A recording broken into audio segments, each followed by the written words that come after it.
ही टीप जी दिली गेली मायाडोसला मारण्याची ती दाऊदनी स्वतः टीप दिलेली होती. आमच्या पोलिसांमधले जेलसी कारणीभूत ठरली. बऱ्याच गुन्हेगारांचे संपर्क हे पोलीस अधिकाऱ्यांचे असतात. विलास माने नावाचा छोटा राजांचा शार्प शूटर राईट हँड ज्याचं नंतर एन्काउंटर झालं फक्त मुंबई पोलीस मध्ये बॉस नाही. प्रत्येक एन्काउंटर हे पोलिसांच्या रेकॉर्डवरती असतं. तुम्ही मोठं लग्न केलं, मोठी गाडी घेतली तुम्ही 2-1 कोटीची, तरी तुम्हाला एक्स्ट्रॉशनचे कॉल यायला लागले. कोंढरे हवालदार पुण्यातनं फिरले तरी अर्धे गुंड पळापळ करायचे. दगडी चाळीमध्ये आम्ही औरंगाबादच्या ठिकाणी एक रेड केलेली होती.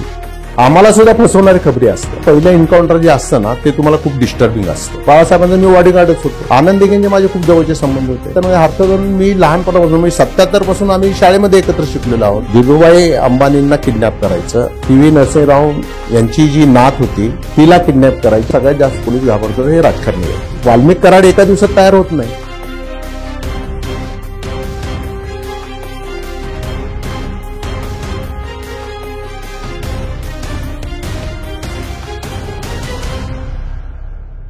त्या 80 ते 90च्या दशकामध्ये मुंबईमध्ये महाराष्ट्रामध्ये एक भीती निर्माण झाली होती. गँग वॉर असेल, माफिया राज असेल, डी गँग असेल, ते जुने दहशतवादी असतील. सो त्या काळामध्ये डोंगरीमध्ये जी पहिली पोस्टिंग झाली, भानुप्रताप बर्गे सर आज आपल्या पॉडकास्टमध्ये आलेले आहेत. सर तुमचं खूप खूप स्वागत आमच्या पॉडकास्टमध्ये. धन्यवाद. 80 ते 90च्या दशकात जेव्हा मुंबईमध्ये महाराष्ट्रामध्ये गँग वॉर, माफिया राज किंवा हे जे काही डी गँग ऍक्टिव्ह झाली होती आणि पीक वरती होती आणि तेव्हा तुमची पोस्टिंग डोंगरीमध्ये झाली होती. आणि डोंगरी म्हणजे खूप प्रसिद्ध, सगळे गँगस्टर, सगळे डॉन तिथे. काही चॅलेंजिंग वाटत होतं, भीती वाटत होती? नाही, भीतीचा प्रश्न नव्हता. कारण पोलीस खात्यामध्ये काम करण्यापूर्वी पुण्यामध्ये असताना की कॉलेज लाईफमध्ये त्यावेळेस इलेक्शन्स व्हायचे, कॉलेजचे इलेक्शन्स असायचे आणि त्याचा अनुभव गाठीशी होता. आणि त्या कॉलेजच्या इलेक्शन्समधून मारामारी असतील किंवा कुठला एखादा कॅन्डिडेट दुसरीकडे नेऊन बसून ठेवायचा, उचलून न्यायचा, जे आता आपण बघतो की बूथ कॅप्चरिंग सारखे त्यावेळेचे प्रकार, ते थोड्या छोट्या प्रमाणामध्ये केलेले होते. किंवा पुण्यात असताना त्या क्षेत्राशी थोडा संबंध आलेला होता की गुन्हेगारी क्षेत्र असेल, इलेक्शनच्या माध्यमातून असेल किंवा आमच्या विरोधात काम करणारे असतील. त्याच्यामुळं की ट्रेनिंगच्या काळामध्ये आपल्याला नेहमी असं वाटत होतं की आपल्याला कुठेतरी चॅलेंजिंग, आता पोलीस खात्यात आलो आहे, आवडीचा जॉब मिळालेला होता मला. म्हणजे पोलीसमध्ये जायचं होतं किंवा आर्मीमध्ये जायचं होतं. अशा या पार्श्वभूमीवरती जे पोस्टिंग डोंगरीमध्ये झालेलं होतं त्यावेळेस खरं तर माझे जे मुंबईचे बॅचमेट होते त्यांनी मला सांगितलं की माझ्या बरोबरच अजून 4 लोकांची आमच्या बॅचमेटची तिथं पोस्टिंग झालेली होती. आमचं प्रशिक्षण संपल्यानंतर, नाशिकचं 1 वर्षाचं प्रशिक्षण ते संपल्यानंतर आमचं मुंबईमध्ये जवळजवळ एक 300 लोक जे कॅडेट होतो आम्ही, त्या 300 पोलीस ऑफिसरचं पहिलं पोस्टिंग त्या ठिकाणी मुंबईमध्ये झालेलं होतं. आणि मुंबईमध्ये ज्यावेळेस पोस्टिंग झाल्यानंतर मुंबईचे पोलीस स्टेशनमध्ये मग आमचे परत पोस्टिंग झाले. पहिलं पोस्टिंग मुंबईमध्ये, मुंबई कमिशनरच्या अंडरमध्ये गेल्यानंतर, आयुक्तालयामध्ये गेल्यानंतर मग ते पोलीस स्टेशनला पोस्टिंग करायचे. अशा ह्याच्यातनं ते डोंगरी पोलीस स्टेशन मिळालेलं होतं. माझ्याबरोबर माझ्या बॅचचे अजून 4 अधिकारी त्या ठिकाणी नेमणुकीला होते. आणि त्यावेळेस खरं तर तिथल्या मुंबईच्या अधिकाऱ्यांनी, कारण आम्हाला मुंबई जास्त माहीत नव्हतं किंवा आपण पुण्यातनं सुद्धा कधीतरी मुंबई जाणं येणं असायचं, पण डोंगरी काय एरिया आहे मुंबईतल्या लोकांना, मुंबईचे अधिकारी जे होते त्यांना माहिती होतं. त्यांनी मला बऱ्याच वेळा सांगितलं की म्हणजे पोस्टिंग झाल्या लगेच सांगितलं की तू डोंगरीला जाऊ नको, आणि ते पोलीस स्टेशन खूप असं नॉटरीस पोलीस स्टेशन आहे, तो दुसऱ्या कुठल्या तरी चांगल्या पोलीस स्टेशनला बदली करून घे. पण मी काय त्याचा विचार केला नाही. पनिशमेंट असल्यासारखं वाटत होतं. पनिशमेंट सारखं नव्हतं ते पोलीस स्टेशन, कारण त्या ठिकाणी की तुम्ही 24/7 असं जो आपण म्हणतो शब्दप्रयोग वापरतो तशा पद्धतीचं त्या ठिकाणी काम होतं. आणि तुमच्याबद्दल म्हटलं पण जायचं की अजूनही म्हटलं जातं की 24 तास उपलब्ध असणारा अधिकारी असं होतं. त्यावेळेस ती सवय डोंगरीतूनच लागली. मग ते चॅलेंजिंग पोस्टिंग आहे, म्हणजे असं ते चॅलेंजिंग आहे हे तोपर्यंत माहिती पण नव्हतं. की मग काम करायला ज्यावेळेस सुरुवात केली तर तुम्ही तर दाऊदचं एकट्याचं नाव घेतलं, दाऊद तर नंतर उदयाला आलेला आहे. त्याच्या आधीची बॅच जी होती, त्याच्या अगोदरचे जे मुंबईचे टॉप, मुंबईचेच नाही देशातले सगळे टॉपचे, हाजी मस्तान असेल, युसुफ पटेल असेल, त्यानंतर करीमलाला असेल, हे 3, आणि वरदराजन माटुंग्याला जरी असला तरी साम्राज्य जे होतं किंवा ज्याची सूत्र हलवली जातात, जसं आपण हेडक्वार्टर आजच्या भाषेमध्ये म्हणतो, पॉलिटिशियनचं हेडक्वार्टर दिल्ली आहे, अजून कुठल्या संघटनेचं कुठलं आहे, अशा पद्धतीच्या ह्याच्यावरती खूप म्हणजे गुन्हेगारांच्या ह्याच्यामधलं सगळ्यात टॉपचं सूत्र हलवणारं जे कुठला एरिया होता तो डोंगरी, पायधुनी आणि नागपाडा, हे 3 पोलीस स्टेशन त्या ठिकाणी जास्त फेमस होते.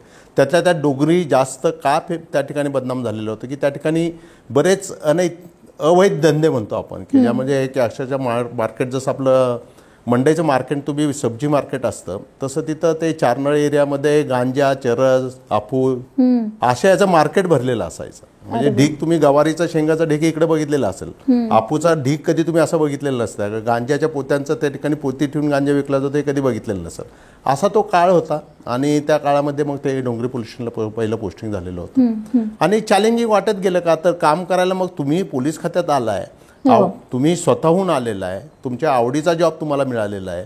अशा ह्या पार्श्वभूमीवरती मग जे चॅलेंज येतील त्या चॅलेंजला मी फेस करत गेलो आणि मुंबईत कुठं राहायची सोय नव्हती. म्हणून आमच्या सिनियर इन्स्पेक्टर त्यावेळेचे आमचे श्याम कुंडलकर नावाचे होते, जे माझे गुरु मी आज पण समजतो, की त्यांनी आम्हाला पोलीस स्टेशनच्या वरतीच एक रूम राहायसाठी दिलेली होती. त्याच्यामुळे 24/7 जरी काय झालं तरी त्या लोकांना बोलवा, बाबल्या लोक म्हणजे तिथं प्रशिक्षणार्थी जे असतात पोलीस सब इन्स्पेक्टर, त्यांना बाबल्या हा शब्द मुंबईमध्ये वापरला जातो.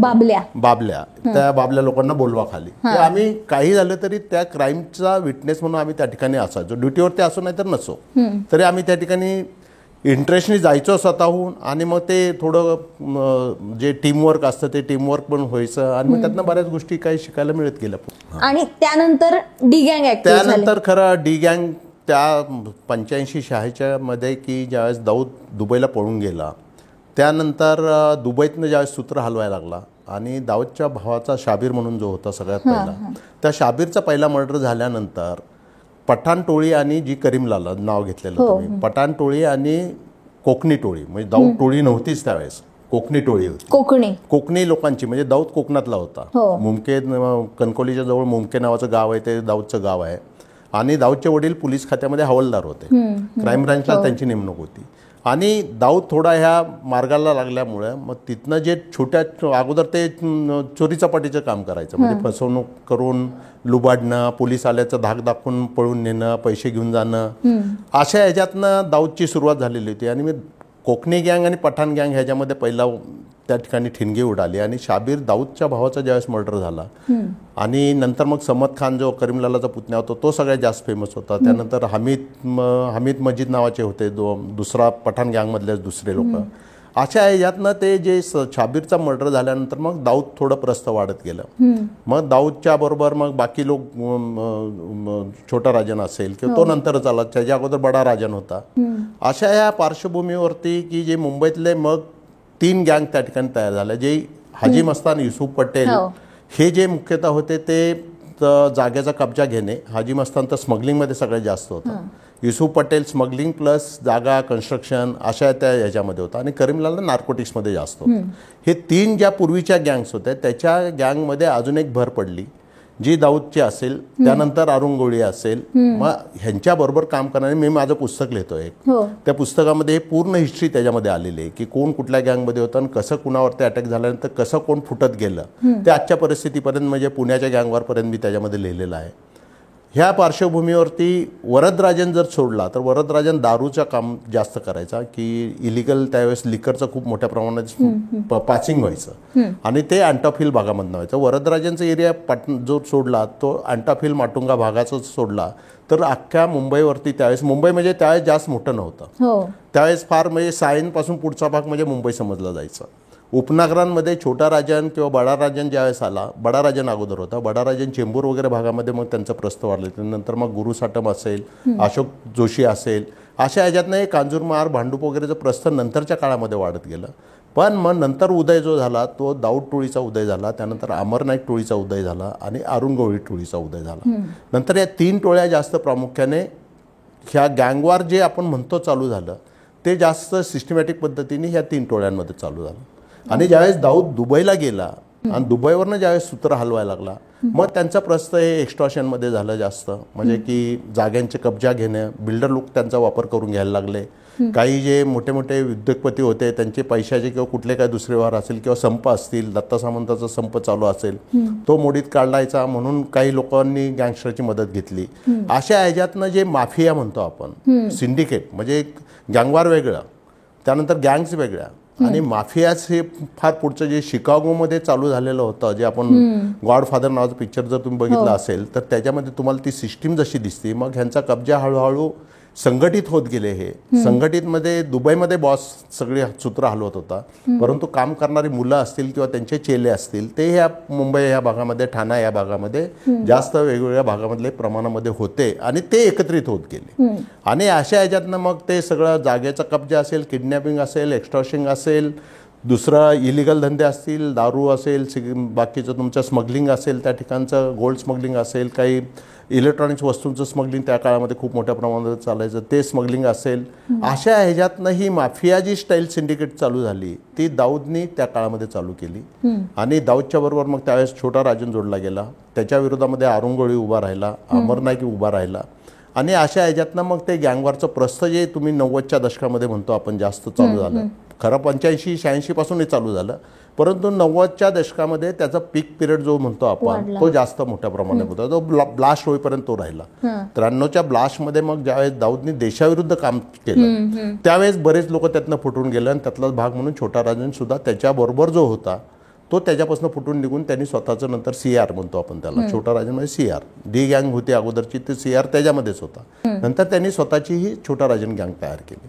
आणि यांच्या गँग वॉर मुळे तुमचं काम सोपं व्हायचं का? म्हणजे नाही, त्यांच्यातच लोक मारली जायची. की ज्यावेळेस एक गँगवॉरचं प्रमाण वाढत गेलं तोपर्यंत तुम्हाला जर 90च्या अगोदरचं तुम्ही इन्काउंटरची फिगर काढली तर ती फार तुम्हाला कमी दिसेल. की पोलिसांच्या चकमकीमध्ये मारले गेलेले गुंड हे फार कमी होते. पण 90च्या दशकामध्ये जर तुम्ही 90च्या पुढे 85 पर्यंत जर पिरियड पकडला तुम्ही तर कमीत कमी 300 ते 350 गँगचे लोक त्या ठिकाणी पोलिसांच्या द्वारे मारले गेलेले होते. आता दुसरा ह्याच्यामध्ये एक असं होतं की पोलीस तर एन्काउंटर करतातच होते, परंतु जर 2 टोळ्यांमध्ये त्यांच्यात वर्चस्वासाठी मग छोटा राजन दाऊदच्या लोकांवरती अटॅक करायला लागला, अरुण गवळी दाऊदच्या लोकांवरती अटॅक करायला लागला. अरुण गवळी अगोदर छोटा राजनच्या विरोधात होता त्यावेळेस त्याच्यावरती अटॅक करत होता.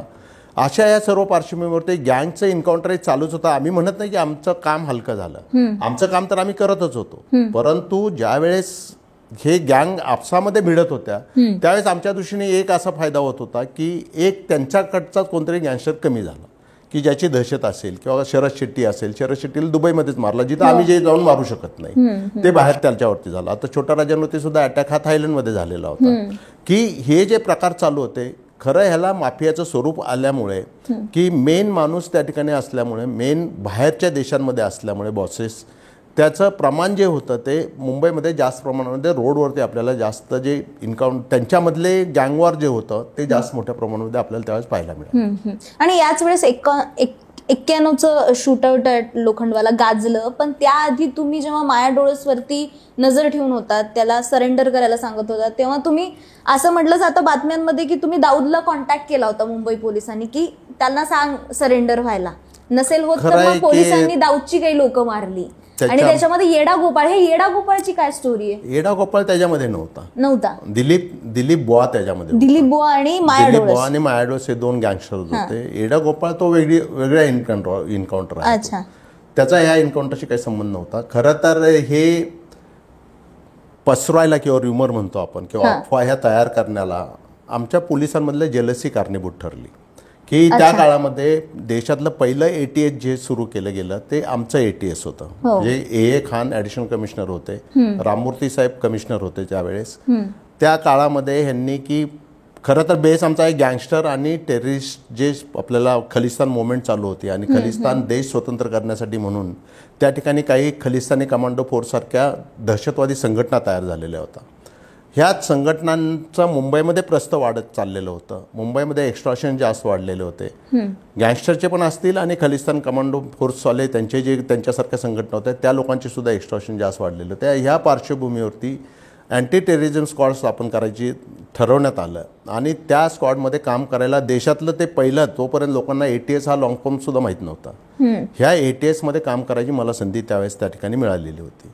हे ज्यावेळेस स्क्वॉड बनलं गेलं तर त्याच्या अगोदर एक बलदेव सिंग म्हणून जो होता टेररिस्ट खलिस्तान कमांडो होता, त्याच्या भांडूपमध्ये त्यांनी पोलिसांचा एक ऑफिसर मारलेला होता आणि नंतर मग ते गुजरातमध्ये आम्ही त्यांना ट्रेस केलेलं होतं. गुजरातमध्ये ते ऑपरेशन आम्ही गुजरात सरकारच्या परवानगीने ते ऑपरेशन खूप गाजलेलं होतं. जे लोखंडवाल्याच्या अगोदर ते खरं तर ऑपरेशन झालेलं होतं, पण त्याच्यावरती कुठला पिक्चर आलेला नाही, त्याच्यामुळे ते सामान्य माणसापर्यंत ते पोहोचलं नाही. त्याच्यामध्ये शेवटी तर त्या टेररिस्टला मारण्यासाठी ब्लॅक कॅट कमांडोज बोलवावं लागले आणि हे करत असताना आम्ही त्यातले काही टेररिस्ट अगोदर मारले. नंतर ब्लॅक कॅट ज्यावेळेस आले त्यातला एका ब्लॅक कॅट कमांडोचा त्या ठिकाणी हात सुद्धा त्या कारवाईमध्ये फुटला गेला, की हाताची बोटं सगळी तुटली गेली त्याची.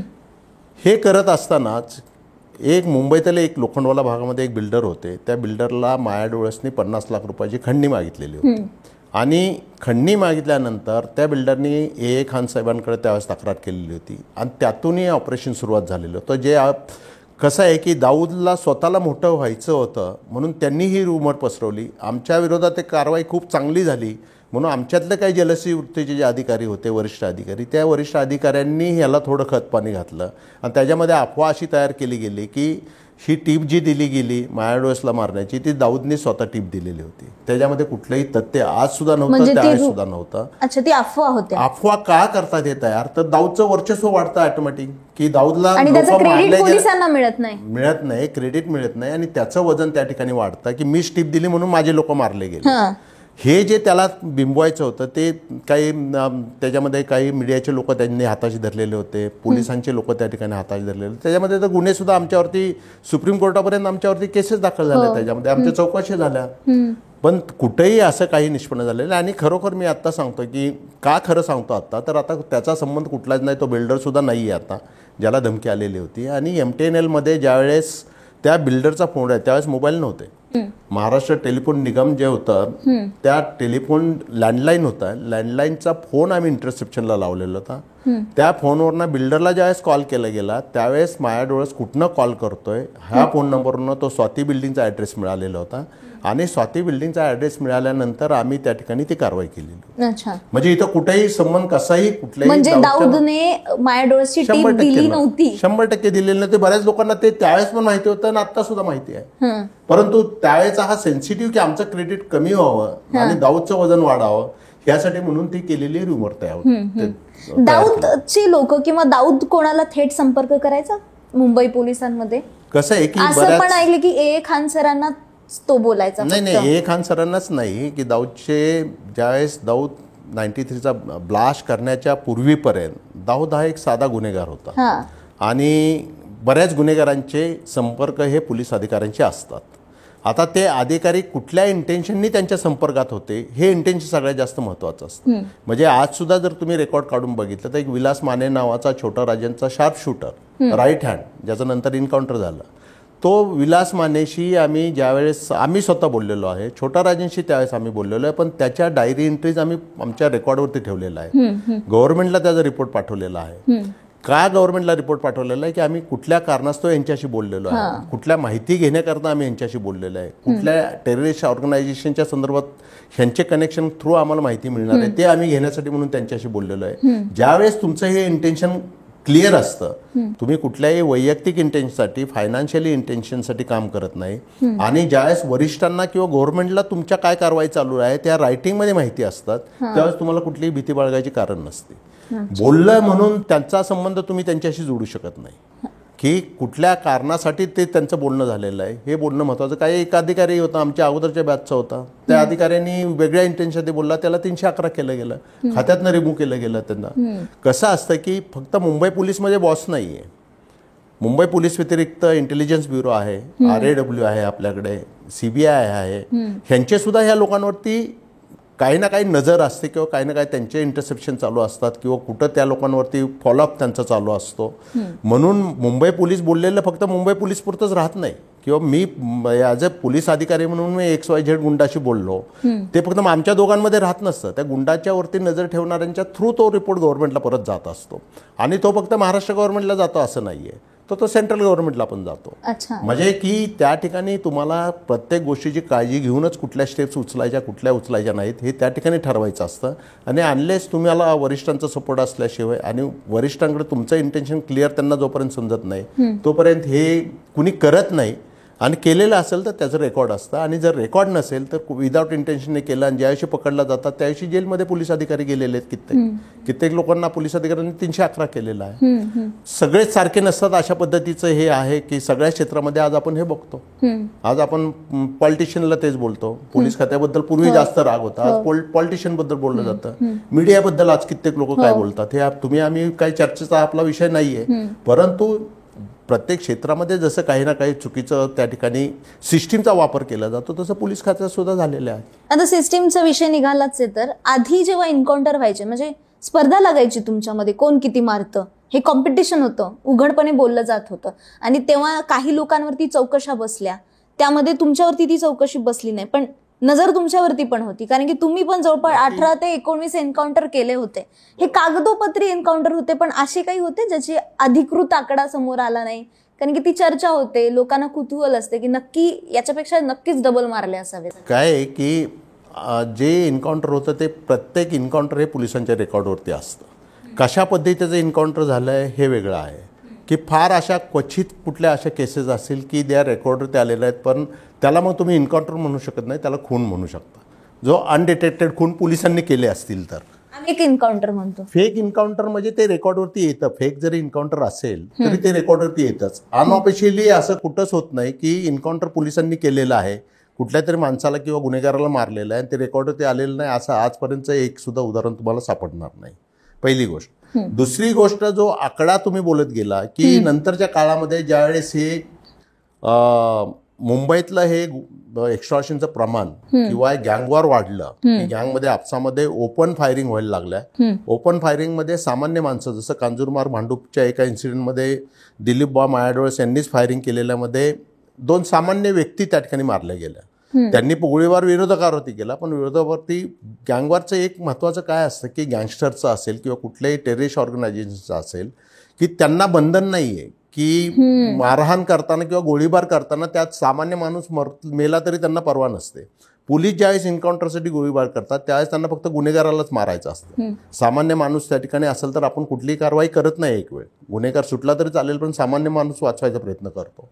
अशा या पार्श्वभूमीवरती हे ज्यावेळेस गँगवॉर वाढलं आणि ज्यावेळेस वरिष्ठ पातळीवरती कसं असतं की हे पॉलिसी डिसिजन असतात की ह्याच्यामध्ये सिनियर IPS ऑफिसर असतात, सिनियर IPS ऑफिसर नंतर गृहमंत्री असतात, गृहमंत्र्यानंतर मुख्यमंत्री असतात आणि मुख्यमंत्र्यानंतर दिल्लीचे होम मिनिस्टर. त्या होम मिनिस्टरला सुद्धा इंटेलिजन्स ब्युरो जो आपल्या देशामध्ये काम करतो इंटेलिजन्स ब्युरोकडनं रिपोर्ट जातात आणि ह्याच्यावरती कुठल्या पद्धतीने कारवाई झाली तर हे सगळं कंट्रोलमध्ये येईल. जसं टेररिस्ट असेल त्याचं फक्त लेवल तुम्ही पुण्यातले पोलीस बसून घेऊ शकत नाहीत.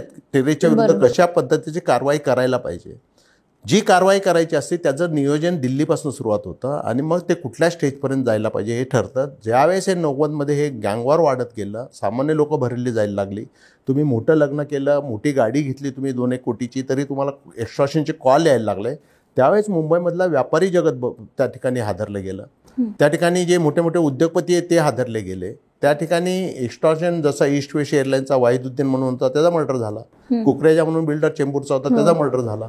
अशा पार्श्वभूमीवरती हे प्रकार वाढल्यानंतर वरिष्ठ पातळीवरती IPS लेवलवरती, सेंट्रल गव्हर्नमेंटच्या लेवलवरती आणि स्टेट गव्हर्नमेंटच्या लेवलवरती ह्याला कंट्रोल करण्यासाठी मग पाहिजे तो पर्याय वापरा, परंतु हे सगळं कंट्रोलमध्ये येणं आवश्यक आहे. आणि मग सगळ्यात सोपा पर्याय कुठला असतो की गँगस्टर कधीही कोर्टाला घाबरत नाही, कारण त्यांना माहिती असते की साक्षीदार जे आज जरी साक्ष तुम्ही दिली त्यांच्या विरोधात तरी कोर्ट 5 वर्षांनी शिक्षा ज्यावेळेस कोर्टात केस येते त्यावेळेस तुम्ही साक्षीला येतच नाही, आला तरी उलट साक्ष देतात. त्याच्यामुळे कोर्टातनं ते सुटतातच हा त्यांना कॉन्फिडन्स होता. अशा पार्श्वभूमीवरती काही त्या ठिकाणी टेररिस्ट ऑर्गनायझेशन आल्या त्यांना म्हणजे ते त्यांच्या माइंडसेटच वेगळं होतं, ते पैशासाठी काम करत नव्हते. मग त्यांनी पोलिसांवरती अटॅक केलं. जाधव नावाचे आमचे एक ऑफिसर त्या ठिकाणी कोल्हापूरच्या आपल्या भांडूपच्या ह्याच्यामध्ये मारले गेले टेररिस्ट अटॅकमध्ये. अशा ह्या सगळं पार्श्वभूमीवरती मग हे एन्काउंटर हे त्या ठिकाणी हा शब्द तयार झाला आणि एन्काउंटर शब्दातनं मग नंतर मग हे ज्यावेळेस गँगस्टर संपवायसाठी म्हणून मग काय असतं की अशा वेळेस ठराविक अधिकारीच पुढे येतात की ज्यांना कामाची भीती असते किंवा उद्या पुढे काय होईल, गँगस्टर माझ्यावरती अटक करेल, माझ्या कुटुंबावरती अटक करेल असे समजणारे किंवा माझ्यावरती कोर्ट केसेस झाल्या तर मी ते कसं फेस करणार म्हणून घाबरून बरेच पोलीस अधिकारी ह्याच्यामध्ये पुढे आले नाहीत. काही जे आले जे एन्काउंटर स्पेशलिस्ट म्हणून तुम्ही ज्यांचे नावं त्या ठिकाणी घेता अशा अधिकाऱ्यांनी मिळून त्यावेळेचा त्या काळामधली ती गरज पूर्ण करण्यासाठी वरिष्ठांच्या सपोर्टनी, गव्हर्नमेंटच्या सपोर्टनी ह्या सगळ्या कारवाई करत गेले. परंतु नंतर काय होत गेलं की गँगवर संपत आलं, परंतु नंतर काही अधिकाऱ्यांचेच इंटेन्शन चुकीचे झाले आणि ह्या इंटेन्शन चुकीच्या झाल्यामुळे मग त्याच्यामध्ये स्पर्धा लागली गेली की मग तुम्ही जर 10 मारताय मी त्या 12 व्हायला पाहिजेत माझे, असे करत काही लोक 100 पर्यंत जाऊन पोहोचले. आणि काही लोक मग त्यातून जे तुमचा हा इन्काउंटर शब्द अगोदर आला, नंतर तुमचा शब्द आला फेक इन्काउंटर. हे सगळे मीडियाने तुम्ही लोकांनी जनरेट केलेले शब्दावली आहे. नंतर ह्याला डिक्शनरीत इन्काउंटर बघा तुम्हाला वेगळा अर्थ दिसेल, त्यामुळे कुठेही गँगस्टरचं इन्काउंटर दिसणार नाही शब्द त्या ठिकाणी.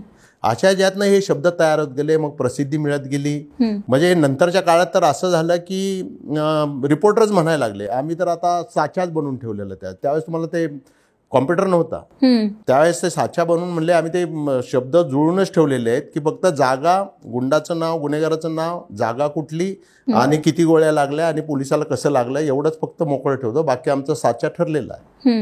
म्हणजे एवढं त्याच्यामध्ये प्रमाण वाढत गेलं. आणि मग नंतर मग आपण बघितलं की काही अधिकाऱ्यांच्या विरुद्ध मग गुन्हे दाखल झाले, काही अधिकारी जेलमध्ये गेले आणि एवढी प्रसिद्धी मिळाली तेवढीच कुप्रसिद्धी सुद्धा मिळाली. चौकशा बसल्या, चौकशा व्हायला. इव्हन चौकशा तर प्रत्येक इन्काउंटरची चौकशी, न्यायालयीन चौकशी होतच असते. आमच्या सुद्धा झालेल्या आहेत.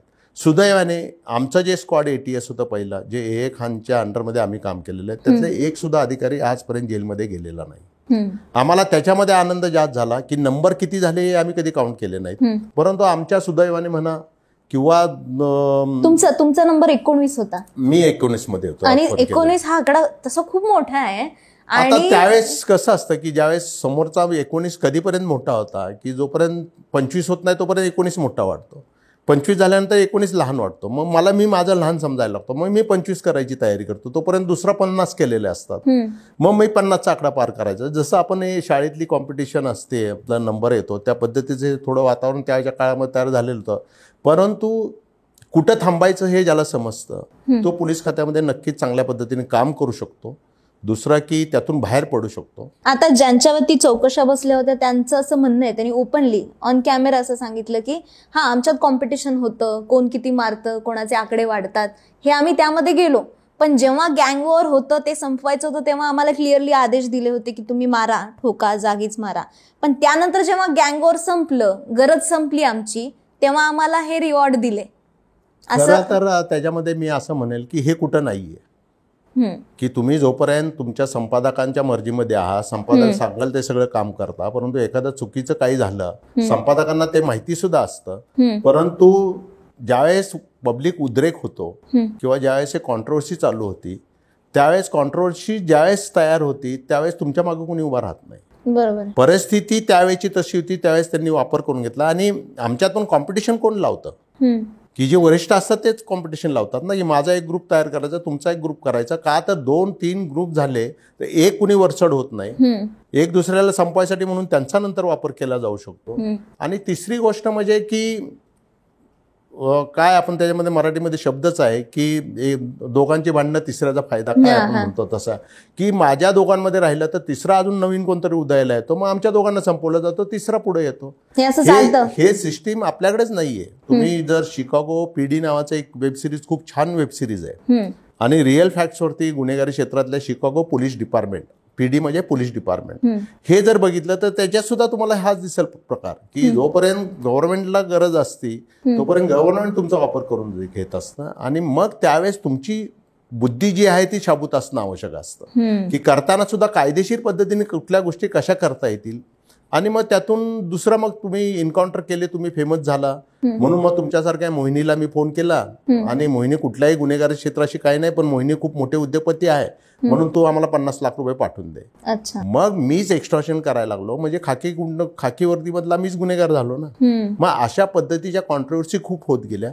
स्पर्धा लागली, स्पर्धेतनं मग तुम्ही माझं सांगायचं, मी तुमचं सांगायचं, अशा याच्यानं मीडियाला ते विषय मिळत गेले, मीडियाने ते विषय वाढवत गेले. का तर त्यांचा वाचक तो आहे, त्यांना वाचक संख्या वाढवायची म्हणून तुम्ही ते करणारच, तुम्ही तुमचा जॉब केला. परंतु आमच्यात भांडण जास्त लागत गेलं. मग मी तुमच्या विरुद्ध गुन्हे दाखल केले, त्याला उभा करून मी तुमच्या विरुद्ध करणार, माझ्या विरुद्ध कोणतरी उभा करून माझ्या विरुद्ध केसेस चालू झाल्या. आणि आतून हे मग नंतरचं जे राजकारण झालं पोलीस खात्यातलं, ते अशा पद्धतीने राजकारण. ही जी हायरार्की आहे, हा जो स्ट्रगल आहे, कॉम्पिटिशन आहे, पोलीस डिपार्टमेंटमध्ये अजूनही चालत असतं. अजूनही आहे नक्कीच या ठिकाणी. म्हणजे की पूर्वी तरी मी म्हणतो की पूर्वी आमच्या लेवलवरती, म्हणजे इन्स्पेक्टर वगैरे ACP लेवलवरती जास्त असायचा.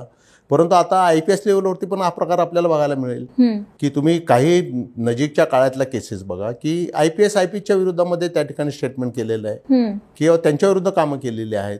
कसं असतं की बऱ्याच सामान्य व्यक्तींना हे पडद्यामागचं चित्र समजत नाही, परंतु पोलीस खात्यात ह्याचा संदेश लगेच जातो की नक्की याच्याविरुद्ध का कारवाई झालेली आहे. की तसं मीडियाला पण ही बातमी लवकर मिळत असते, पण मीडिया तुम्ही कुठल्या ऑथेंटिक जोपर्यंत तुमच्याकडे काही येत नाही कुठली गोष्ट, तोपर्यंत तुम्ही त्याला पब्लिसिटी करत नाही. आणि या पडद्यामागच्या हालचालीला कुठलंच प्रूफ नसतं. बरोबर. ते फक्त आम्हाला समजतं. आणि अशा ह्याच्यातनं म्हणजे ते पूर्वी पण चालू होतं, ते आमच्या पूर्वी होती, नंतर आमच्या काळात होती, आणि अजून सुद्धा ते तशीच हायरार्की चालू आहे. आणि खरं तर ह्या इंटरनल कारणामुळे मी 2005 पर्यंत मुंबईमध्ये जवळजवळ 20 वर्ष काम केलं. आणि 2005 मध्ये ज्यावेळेस हे प्रकार जास्त वाढले त्यावेळेस मी पुण्यामध्ये माझी पोस्टिंग करून घेतली.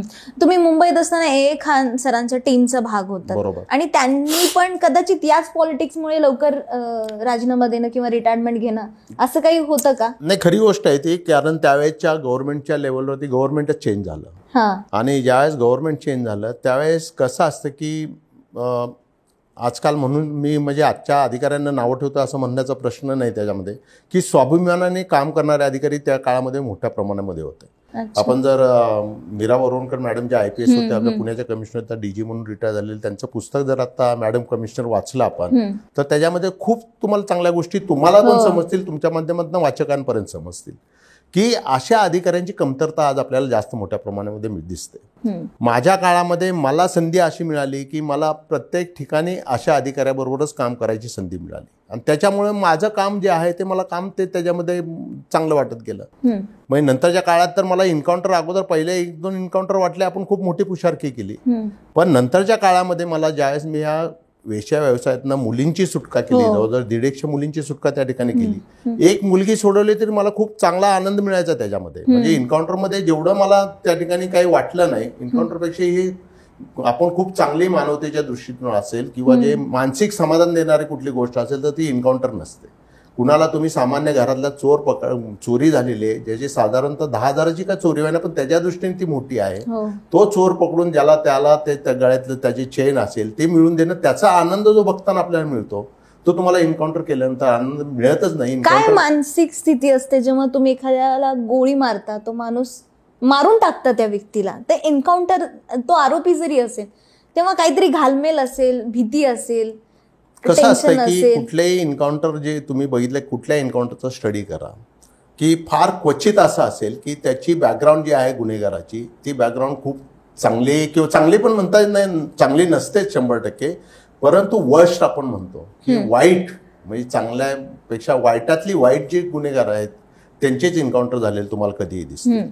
फार क्वचित आताच्या काळामध्ये आपण बघतो की जे आपल्याला डोंबिवलीची कुठली ती घटना झालेली आहे, रेप केस मधल्या आरोपीचा एन्काउंटर झालेला आहे, बदलापूरची जी घटना झालेली होती, त्याचं रेकॉर्ड काही नसेल, कदाचित फार क्वचित. आणि त्या केसमध्ये पण सर की 5 पोलिसांवरती ठपका ठेवण्यात आला, मग त्या पोलिसांना कोणीतरी आदेश दिले असतील, सरकारकडनं असेल, वरिष्ठांकडनं असेल, आदेश दिले तेव्हाच त्यांनी ती गोळी चालवली. आदेश देणारे खूप लोक असतात, परंतु आजच्या काळात तीच परिस्थिती मी आता तुम्हाला सांगितली. चांगले अधिकारी जसे बोरंकर मॅडमचं मी नाव घेतलं, व्यंकटेशन साहेब होते, शिवानंद साहेब होते, असे जे अधिकारी होते हे अधिकारी ऐकून घ्यायचे. आजच्या परिस्थितीमध्ये काय झालं मला माहित नाही, परंतु वरिष्ठ अधिकाऱ्यांचं कनिष्ठ अधिकाऱ्यांना ऐकून घ्यायची तयारी नाही. पहिली गोष्ट की ज्यावेळेस अशा पद्धतीचे काही कुठली पार्श्वभूमी असते आणि त्या ठिकाणी काय कारवाई कशा पद्धतीने केली गेली पाहिजे, त्यावेळेस प्रॅक्टिकल ऑफिसर जो असतो, फील्डवरती काम करणारा, संपादकापेक्षा तुम्ही जास्त चांगल्या पद्धतीने त्या ठिकाणी अनालिसिस चांगल्या पद्धतीने करू शकता, का तर तुम्ही फील्डमध्ये असता. ज्यावेळेस फील्ड ऑफिसरचं म्हणणं ऐकून घेतलं जातं की ह्याच्यामध्ये काय करायला पाहिजे आणि करायचं तर कसं करायला केलं पाहिजे, ज्यावेळेस हे ऐकून घेतलं जात नाही, वरिष्ठांचा आदेश आल्यानंतर आम्हाला पण काही वेळेस चुकीचे आदेश आले, परंतु आम्ही त्यावेळेस स्पष्ट सांगितलं की सर हे असं असं होऊ शकत नाही, यातनं असं असे आपल्याला त्याच्या ठिकाणी निगेटिव्ह पॉईंट, त्याच्यामध्ये पब्लिसिटी म्हणण्यापेक्षा सुद्धा की लोकांमध्ये चुकीचा संदेश जाईल की पोलीस चुकीच्या पद्धतीने काम करतात आणि यातनं आपल्याला नंतरच्या काळामध्ये त्रास होऊ शकतो. अशा पद्धतीने अधिकारी सांगणारे नाहीयेत आता, आणि म्हणून असे बदलापूर सारखे इन्सिडेंट आपल्याला त्या ठिकाणी दिसायला मिळतात. आदेश आला म्हणून मी करणं असं नाहीये, की मला सुद्धा माझ्या सद्सद बुद्धीला सुद्धा ते पटलं पाहिजे. आणि त्या ठिकाणी वास्तविक परिस्थिती मांडणं त्या अधिकाऱ्याची गरज होती, ती त्याने केली नाही केली मला काय माहित नाही, परंतु ती केलेली नसेल त्याच्यामुळे ही परिस्थिती त्यांच्यावरती उडवली. आता त्या काळामधले जर एन्काउंटर बघितले, मी सांगत होतो आपल्याला की जर त्यातले प्रत्येक गुन्हेगारावरती कमीत कमी 3 मर्डर आहेत, 4 मर्डर आहेत, बाकीचे गुन्हे तर किरकोळ, मग एक्स्टॉर्शनचा वेगळा असेल, किडनॅपिंगचा वेगळा असेल, मारामारीचे खूप गुन्हे असतील, म्हणजे 40 गुन्हे असणारे त्या ठिकाणी ते क्रिमिनल्स होते. आणि ज्यावेळेस हे इन्काउंटर, फेक इन्काउंटर शब्द नंतरच्या काळामध्ये आला, पण जे अगोदरचे इन्काउंटर झालेले ते पब्लिक समोर इन्काउंटर भरपूर झालेले आहे.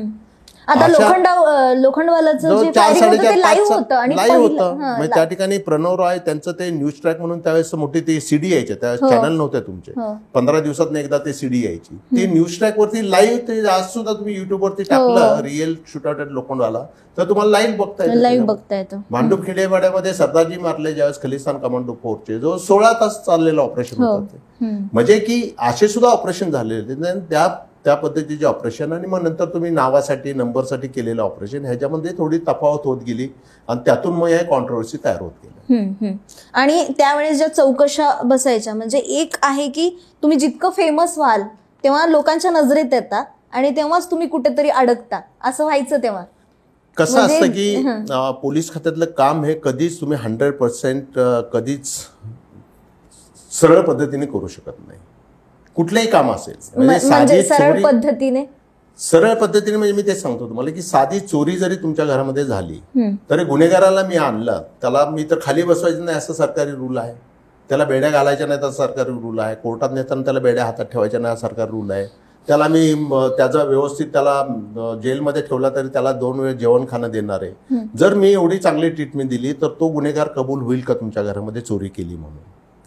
मला कुठंतरी ह्या चौकटीच्या बाहेर त्याच्याकडे चौकशी केल्याशिवाय तो कबूलच होत नाही की मी हा गुन्हा केलेला आहे म्हणून. मग अशा पद्धतीचं काम केल्यानंतरच चौकटीच्या बाहेर थोडं कुठंतरी काहीतरी वागल्यानंतर मग तो गुन्हेगार कबूल होतो. आणि मग त्यातनं तुम्हाला आता जरा थोडी सिस्टीम सुधारली, आता तुम्हाला टेक्निकल एव्हिडन्स आलाय की म्हणजे जर तुम्ही माझ्याशी फोनवरती बोललाय म्हणजे ते तुम्ही म्हणू शकत नाही बोललो का, तर ते प्रिंट आहे माझ्याकडे, ते सीडीआर मध्ये येणारच की तुम्ही ह्या वेळेस एवढ्या बोललेला आहे. म्हणून की सरळ मार्गाने काम करताना पोलीस खात्यामध्ये का काम होऊ शकत नाही तर त्याला आडकाठी ही येते. तुमचं फक्त अधिकाऱ्याचं इंटेन्शन चांगलं असणं आणि वरिष्ठांना कल्पना देऊन कुठलीही गोष्ट केली म्हणजे त्याच्यामध्ये कसं झालं की तुम्ही एकतर वरिष्ठांना कल्पना कधी देता की तुमचं इंटेन्शन चांगलं असेल तरच. जर मला तुमच्या विरोधात काय करताना, कुठली कारवाई करताना माझं इंटेन्शन चुकीचं असेल तर मी वरिष्ठांना कल्पनाच देणार नाही. आणि इंटेन्शन म्हणजे काय, सगळ्यात महत्वाचं म्हणजे फायनान्स, पैशाचा आर्थिक व्यवहार कुठे आला तुमचा, आर्थिक व्यवहारासाठीच तर तुम्ही हे करता. म्हणून की इंटेन्शन चांगला असेल तर आउट ऑफ वे काम करून सुद्धा तुम्हाला त्या ठिकाणी चांगल्या पद्धतीचा त्या ठिकाणी रिझल्ट मिळतो. जेव्हा तुम्ही लॉकअपमध्ये त्या गुंडांना किंवा जे काही गँगस्टर असतील जे मारले गेलेले नसतील पण अटकेत असतील, तेव्हा जेव्हा 3rd डिग्री तुमच्या भाषेत असं म्हटलं जातं तेव्हा त्यांचा तो माज उतरतो, ते कबूल करतात का त्याच्याशिवाय ते करतच नाही? तुम्ही म्हटलात की सरळ मार्गाने कामच करता येत नाही, मग या मार्गाने काम केल्यावरती ते कबूल होतात? कसं असतं की ते अधिकाऱ्यांवरती सुद्धा डिपेंड असतं की कुठल्या अधिकारी कुणाची चौकशी करतोय. पहिली गोष्ट, त्या अधिकाऱ्याचं रिपोर्टेशन खूप महत्वाचं असतं की पोलीस स्टेशनला काम करणारे जवळजवळ 20 ते 25 PSI पासून सिनियर इन्स्पेक्टर पर्यंत अधिकारी असतात, सगळ्यांचं सारखं रेप्युटेशन नसतं. म्हणजे एक काळ तर तुम्ही पुण्यामध्ये असं होतं की एक त्यांचं नाव आता आठवत नाही मला, हवालदार होते, कोंढरे हवालदार पुण्यातनं फिरले तरी अर्धे गुंड पळापळ करायचे, क्राईम ब्रँचचे नावाजलेले अधिकारी. कुणालाही विचारा, जुन्या अधिकाऱ्यांमध्ये विचारा किंवा जुन्या गुंडगिरीमध्ये कोंढरे अण्णा कोण होते, कोंढरे अण्णा त्यांचं नाव होतं. नाव तुम्ही विचारलं तर ते सांगतील की त्यांचा किती दरारा पुण्यामध्ये एका हवालदारचा होता जो कमिशनरचा सुद्धा आजपर्यंत नसेल. तुमच्या पोस्टपेक्षा सुद्धा की तुमची दहशत किती आहे आणि तुम्ही लोकांना कशा पद्धतीने, ज्यावेळेस गुंडांकडनं पैसे घेऊन मी दुसऱ्या गुंडाच्या विरुद्ध कारवाई करायला लागली तर गुंड माझा रिस्पेक्ट करत नाही. आज सुद्धा तो रिस्पेक्ट त्या ठिकाणी राहतो. कधी राहतो तर तुम्ही कुठलेही त्या ठिकाणी पैसे घेऊन कुठलेही काम न करता, कुठलंही राजकीय त्याचे कारण नसताना काम न करता तुम्ही खरोखर मी गुन्हा केलाय म्हणून माझ्याविरुद्ध कारवाई करता, तर त्या ठिकाणी तुमचा रुबाब त्या ठिकाणी वाढत जातो. आणि मग हा तुमचा प्रश्न पुढचा येतो की त्या ठिकाणी अशा पद्धतीचं ज्यावेळेस पॉलिटिकल असेल किंवा कुठलंही काय असेल त्याचं इंटेन्शन नसताना काम होणं महत्वाचं आहे. म्हणून इंटेन्शन शब्द मी 10 वेळा मुद्दा म्हणून वापरतो की इंटेन्शन महत्वाचं आहे त्या ठिकाणी. आणि हे इंटेन्शन जर तुमचं वाईट असेल, काही मग तुमची ती इज्जत राहत नाही, समोरच्या माणसाकडे तुमची ती इज्जत राहत नाही. म्हणजे मला एक आठवत आहे की डोंगरीचाच माझे सिनियर इन्स्पेक्टर आमचे जे होते त्या सिनियर इन्स्पेक्टर बरोबर आम्ही पेट्रोलिंगला बाहेर चाललेलो होतो आणि चारनळ नाका जो आता मी मगाशी उल्लेख केला, त्या चारनळ नाक्यावरती एक देशातला सगळ्यात मोठा चरसचा व्यापार करणारा 2 नंबरचा एक गुंड त्या ठिकाणी चौकामध्ये उभा राहिलेला होता. त्याचे 10-12 मुलं असे व्हाईट अँड व्हाईट. त्याची एक पद्धत होती मुंबईमध्ये की 2 नंबरचा धंदा करणारा म्हणजे पायातल्या चप्पलपासून बुटापासून ते सगळं व्हाईट असणार. त्या व्हाईट कपड्यामध्ये तो तिथं उभा राहून त्या एका गुंडाने सिनियर इन्स्पेक्टर जे आमचे होते, आम्ही तर पाठीमागे बसलेलो होतो, सिनियर इन्स्पेक्टर पुढे बसलेले होते, त्यांना फक्त सॅल्यूट केलं त्यांनी, नमस्ते साहेब असं केलं खाली वाकून. 10 लोक बघणारे होते की सिनियर इन्स्पेक्टरला ह्यांनी नमस्कार केला. सिनियर इन्स्पेक्टरने पुढे गेलेली गाडी थांबवायला लावली आणि परत रिव्हर्स घ्यायला लावली आणि त्या गुंडाला कपडे फाटेपर्यंत त्या ठिकाणी लोळून, देशातला टॉपचा गुंडा म्हणजे दाव्यात तो दाऊद सुद्धा त्यावेळेस नव्हता एवढा नावाजलेला, त्या गुंडाला कपडे फाटेपर्यंत त्या ठिकाणी मारले. आम्हाला सुद्धा समजलं नाही का मारलं त्याला म्हणून. ज्यावेळेस पुढे जाऊन चौकीमध्ये गेलो, आम्ही बसलो तिथं, त्यावेळेस त्यांनी फालुदा मागवला आम्हाला खायसाठी. त्यावेळेस मी डेअरिंग करून, त्यावेळेस म्हणजे विचारायची पण ताकद नव्हती, पण मी विचारलं, सर म्हणलं की एक आपली परवानगी असेल तर विचारतो, म्हणलं त्याला का मारला आता सर तुम्ही, ते एवढा आणि तेवढा एवढा मारला त्याकडे. जवळ 1000 लोक जमा झाले बघणार. ते म्हणले की तो सगळ्यात कोण आहे माहिती आहे तुम्हाला? म्हणलं हो माहिती आहे सर, ते देशातला म्हणजे सगळ्यात मोठा मुंबईचा नाही म्हणजे देशातला सगळ्यात मोठा तो स्मगलिंग करणारा, अफूचा व्यवसाय करणारा आहे. एक गुंड ज्यावेळेस आपल्याला युनिफॉर्म मध्ये जात असताना सल्यूट करतो, त्यावेळेस आजूबाजूला संदेश चुकीचा जातो आणि म्हणून त्याला आपल्यामुळे तो आहे, त्याच्यामुळे आपण नाहीये. म्हणजे हे आज सुद्धा मला वाटतं. काय नाव होतं त्यांचं? त्या ऑफिसरचं कुंडलकर साहेब, श्याम कुंडलकर जे सांगितलं, त्याच्या आपल्यामुळे तो आहे, त्याच्यामुळे आपण नाहीये. आणि हा मेसेज आहे अख्ख्या देशात जाणार आहे आता की त्याला कसा मारला आणि किती मारला कपडे फाटेपर्यंत, आणि त्यातनं पोलिसांची इज्जत वाढणार. म्हणजे अशा प्रकारचे त्यावेळेस अधिकारी काम करणारे होते आणि त्यातनं त्यांच्या अशा अधिकाऱ्यांकडे सुदैवाने मला काम करण्याची संधी मिळाली आणि त्याच पद्धतीचं काम मी माझ्या आयुष्यामध्ये पुढे चालू ठेवलं. तेव्हा खबरी तुमच्यासाठी खूप कामाचे लोक होते, तर ते कसे, हे खबऱ्यांचं नेटवर्क कसं असतं, म्हणजे त्यांच्यावरती विश्वास ठेवण्याजोगे ते असायचे का? खरं तर खबऱ्यांचे मुख्यतः 3 प्रकार आहेत या ठिकाणी. की पहिला खबरी म्हणजे पैशासाठी काम करणारा खबरी असतो. दुसरा खबरी जो असतो तो इंटरनल रायव्हरी त्यांच्यामध्ये चाललेली असते, त्याला कुठेतरी त्याचा अपमान केलेला असतो किंवा त्याला त्याचा शेअर जो असतो तो कमी दिलेला असतो, एकाच गँगमध्ये काम करतो, कुठेतरी त्याची बॉसची दुश्मनी झालेली असते किंवा त्या बॉसच्या आजूबाजूच्या लोकांची दुश्मनी झालेली असते, म्हणून तो आमच्यापर्यंत येतो. म्हणजे गँगमधलाच जो असतो तो 2 नंबरचा खबरी झाला. आणि तिसरा खबरी आम्हाला सुद्धा फसवणारी खबरी असतं की 1000-500 रुपयासाठी, त्यावेळेस म्हणजे 100 रुपयाचं पण खूप मोठी अमाऊंट होते, म्हणजे 85-86ची गोष्ट करतोय. 100 रुपये 200 रुपये आमच्याकडनं घेऊन जाणार की साहेब अशी खबर आहे, ती सगळी डिटेल आणून देतो, मला 100 रुपये द्या, असे घेऊन तो गेला की 100 रुपये गेलेच आमचे. असे पण खबरी खूप असतात. आता चौथा प्रकार जो आलेला आहे आजच्या काळामध्ये, ते आपल्याला ह्युमन इंटेलिजन्सच्या ऐवजी टेक्निकल इंटेलिजन्स म्हणतो आपण. इन्फॉर्मरचा जो प्रकार आहे, टेक्निकल अनालिसिसवरनं तुम्हाला काही इन्फॉर्मेशन मिळतात, ठाव ठिकाणी मिळतात, तो प्रकार जास्त वाढलेला आहे. खबऱ्यांचं नेटवर्क फार मोठ्या प्रमाणामध्ये कमी झालेलं आहे. ह्युमन जी इंटेलिजन्स जो म्हणतो आम्ही, किंवा ह्युमन म्हणजे वैयक्तिक खबरे जे प्रकारचे पूर्वीच्या प्रकारामध्ये असायचे ते आता कमी होत गेलेले आहेत. त्याचं कारण बरंच आहे की त्यांना सपोर्ट करणारे कोणी राहिलेले आहेत. म्हणजे मला आठवत आहे की दगडी चाळीमध्ये आम्ही औरंगाबादच्या ठिकाणी एक रेड केलेली होती, त्यातल्या जवळजवळ त्या खबरीला त्यावेळेस कित्येक लाखांमध्ये अमाऊंट त्या ठिकाणी देण्यात आलेलं होतं. काही गव्हर्नमेंट देतं, काही आम्ही आमच्या पद्धतीने उभे करतो, अशा पद्धतीचं अमाऊंट देऊन त्यांना, त्याचं नाव आजपर्यंत कुणाला माहित नाही खबऱ्याचं. म्हणजे एवढ्यापर्यंत काळजी घेतली जाते. आणि मग अशा पद्धतीची प्रोफेशनल खबरी जी आहेत ते खूप चांगल्या पद्धतीची इन्फॉर्मेशन देतात. नंतरच्या ह्या खलिस्तानच्या काळामध्ये की वीर साहेब आपल्याकडे होते पुण्यामध्ये डीसीपी, नंतर पंजाबला डीजी होते. वीर साहेबांच्या काळामध्ये की काही टेररिस्ट जे झालेले होते त्यांचं माइंड चेंज करून त्यांना परत स्पेशल पोलीस ऑफिसर बनवण्यात आलं, परंतु ते टेररिस्ट बरोबरच काम करायचे. त्या टेररिस्ट लोकांचं नेटवर्क कसं चालतंय, काय चालतंय, अशा पद्धतीचे हे एसपीओ जे स्पेशल पोलीस ऑफिसर नेमले गेलेले होते वीर साहेबांच्या द्वारे, ते त्यांच्या टेररिस्टच्या थ्रू आमच्याबरोबर माहिती द्यायचे. म्हणजे ह्या टेररिस्ट लोकांबरोबर बी ड्रायव्हर म्हणून त्यावेळेस मुंबईमध्ये ते एटीएसला असताना मुंबईच्या एटीएस मध्ये टेररिस्ट लोक मागे बसलेले, त्यांचा ड्रायव्हर म्हणून मी काम केलेलं आहे. आणि त्यातनं मोठं एक ऑपरेशन भांडूप खिंडेवाडीचं ऑपरेशन त्यातनं ते उघडकीस आलेलं होतं आणि त्या ठिकाणी मग ते 5 मोठे टेररिस्ट मारले गेलेले होते. अशा पद्धतीचे खबऱ्यांचं नेटवर्क जे असतं ते खूप मोठ्या प्रमाणामध्ये आता ह्युमन कमी होत चाललेलं आहे.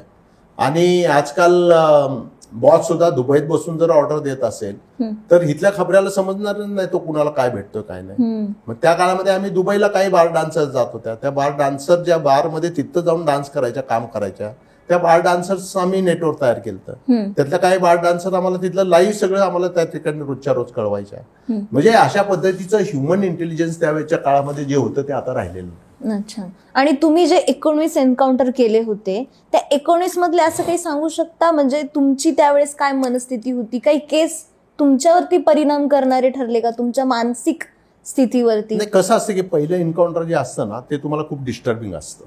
परंतु त्यावेळेस माझ्या बरोबर जे करणारे अधिकारी असतात किंवा आम्ही हे टीमवर्क असतं. इंडिव्हिज्युअल असे एन्काउंटर्स फार कमी असतील की टीमवर्क मध्ये कोणाला तरी त्याच्याबद्दलची पार्श्वभूमी जास्त माहिती असते. आणि त्याचं माझं पहिलं जरी असलं तर माझ्या बरोबरचे माझे जे अधिकारी मला शिकवणारे आहेत, अंबादास कोटे नाव मी सांगतो तुम्हाला, जे माझे मी गुरु समजतो, दुसरे गुरु, की त्यांच्या काळामध्ये की त्यांनी जास्त एन्काउंटर माझ्यापेक्षा केलेले होते. मग त्या दिवशी सांभाळून घ्यायचं काम कसं करायचं, काय करायचं ते टॅक्टफुली ते लोक करत असतात. आणि मग नंतरच्या काळामध्ये तर तुम्ही एन्काउंटर करताना लगेच अर्ध्या तासामध्ये जेवायला बसता, डेड बॉडी शेजारी पडलेली असते तुमची. डिटॅचमेंट हा शब्द त्यासाठी खूप महत्वाचा असतो की तुम्ही कशा पद्धतीने त्यातनं डिटॅच होताय. ह्या डिटॅचमेंट वरती मीच माझं टेडेक्स वरती 15-16 मिनिटाचं टेडेक्स वरती ते ह्या शब्दावरतीच आम्ही ते कसं मर्डर झाला तरी डेड बॉड्या जर्मन विक्री ब्लास्ट झाला त्या ठिकाणी 7व्या मिनिटाला मी पोहोचलेलो होतो. डेड बॉड्या त्या ठिकाणी पडलेल्या आहेत, कुणाचा हात झाडावरती लटकतोय, कुणाचं पाय इकडे पडलेला आहे, कुणाचं त्या गेटच्या पुढे धड पडलेला आहे. अशा ठिकाणी तुम्हीच ते गोळा करून आणून त्या ठिकाणी एकत्र ठेवता. म्हणजे त्यावेळीची मानसिकता थोडी आपल्याला डिस्टर्बिंग असते, परंतु त्याचा इम्पॅक्ट असा मग तुमच्या डे टू डे लाईफ वरती काय होत नाही. मग तुम्हाला हे जाणीव होती की मारलाय हा मुख्तार लकडावाला एक मारला आम्ही, मुख्तार लकडावाला मारला आणि त्याला शिक्षा जवळजवळ झालेले एवढे गुन्हे होते त्याच्यावरती की त्याला 156 वर्षाची शिक्षा लागलेली होती. आणि हे करत असताना मग तो जेलमधनं पळून जातो आणि मग परत पळाल्यानंतर मग तो मिळतो आम्हाला आणि त्याचं त्या ठिकाणी एन्काउंटर पोलिसांवरती फायरिंग करतो आणि मरतो तो त्याच्यामध्ये. ते मारल्यामुळे असं काय वाईट वाटत नाही की तो जगणारच नव्हता. 156 वर्ष गुन्हे म्हणजे किती गुन्हे केले असतील त्यांनी, विचार करा. अशा पद्धतीचं हे एकंदरीत वातावरण असं असतं की परंतु एक नक्की आहे की तुम्ही डिस्ट्रॉय खूप लवकर माणूस करू शकतो. म्हणजे की माणूस तयार होणं की जिवंत माणूस मारणं एवढं सोपं नाहीये. साधं तुम्ही किल्ला बनवता तर दिवाळीच्या खेळामध्ये आपण शेवटच्या दिवशी किल्ला तोडताना आपल्याला वाईट वाटतं का तर आपण बनवलेला ना आपणच तोडतोय. माणूस मारणं एवढं सोपं नाहीये. म्हणून मला कधीच आनंद असा झाला नाही की माझे नंबर किती झाले आणि मी एवढे एन्काउंटर केले, मला ते मी जास्त कधी मला त्यातनं आनंद मिळाला नाही. परंतु मी सांगितलं मगाशी की ज्या मुली सोडवल्या त्यातनं मला जास्त आनंद मिळाला. कोणतं होतं तुमचं पहिलं एन्काउंटर? काय केस? पहिलं एन्काउंटर हे मुख्तार लकडावाला आता जे सांगितलं तेच लकडावाला. अच्छा. आणि जे मी मगाशी उल्लेख केला होता की येडा गोपाळची स्टोरी अशी होती की त्याला पोलीस पण घाबरायचे म्हणे. तो थोडा सायको होता का तो फक्त नाटक करायचा का काय होतं? कसं असतं की सायकिक गँगस्टर किंवा गुन्हेगार पण तुम्ही तसं म्हणायला गेलं तर चार्ल्स शोब्राचं उदाहरण देऊ शकता तुम्ही. अच्छा. त्याच्यानंतर राघव रामन होता त्याचं उदाहरण देऊ शकता. त्यानंतर पुण्यातले जोशी अभ्यंकर हत्याकांडातले जक्कल जी गँग होती त्याचं उदाहरण देऊ शकता. हे सायकिक लोक झाले.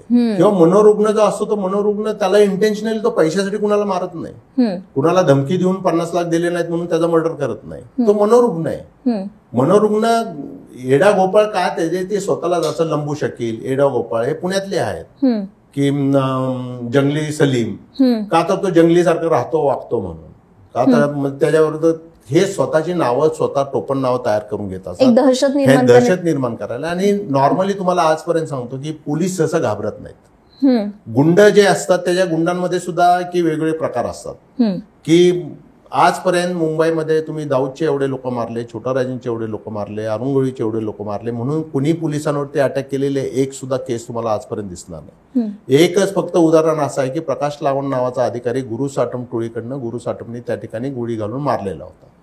हे जर एक उदाहरण सोडलं तर पोलिसांवरती गँगस्टर कधीही अटॅक करत नाही. त्यांना काय आहे की त्यांच्या डोक्यात हे असतं की गँगस्टर मारला ना सबऑर्डिनेट कोणतरी एक गेला नवीन दुसरा मिळेल आपल्याला, पण पोलिसांची वाईटपणा घेत नाही.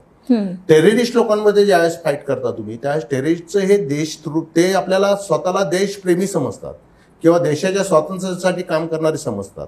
त्यांचं पैसा इंटेन्शन नसतं. मग ते पोलिसांच्या कारवाईच्या विरोधामध्ये जसं आपण 26/11चा इन्सिडेंट झालेला असेल, भांडूप खिंडीवाड्याचा आमच्यावरती जे त्यांनी टेररिस्टने अटॅक केलं त्यांचं इंटेन्शन पैसा नव्हता.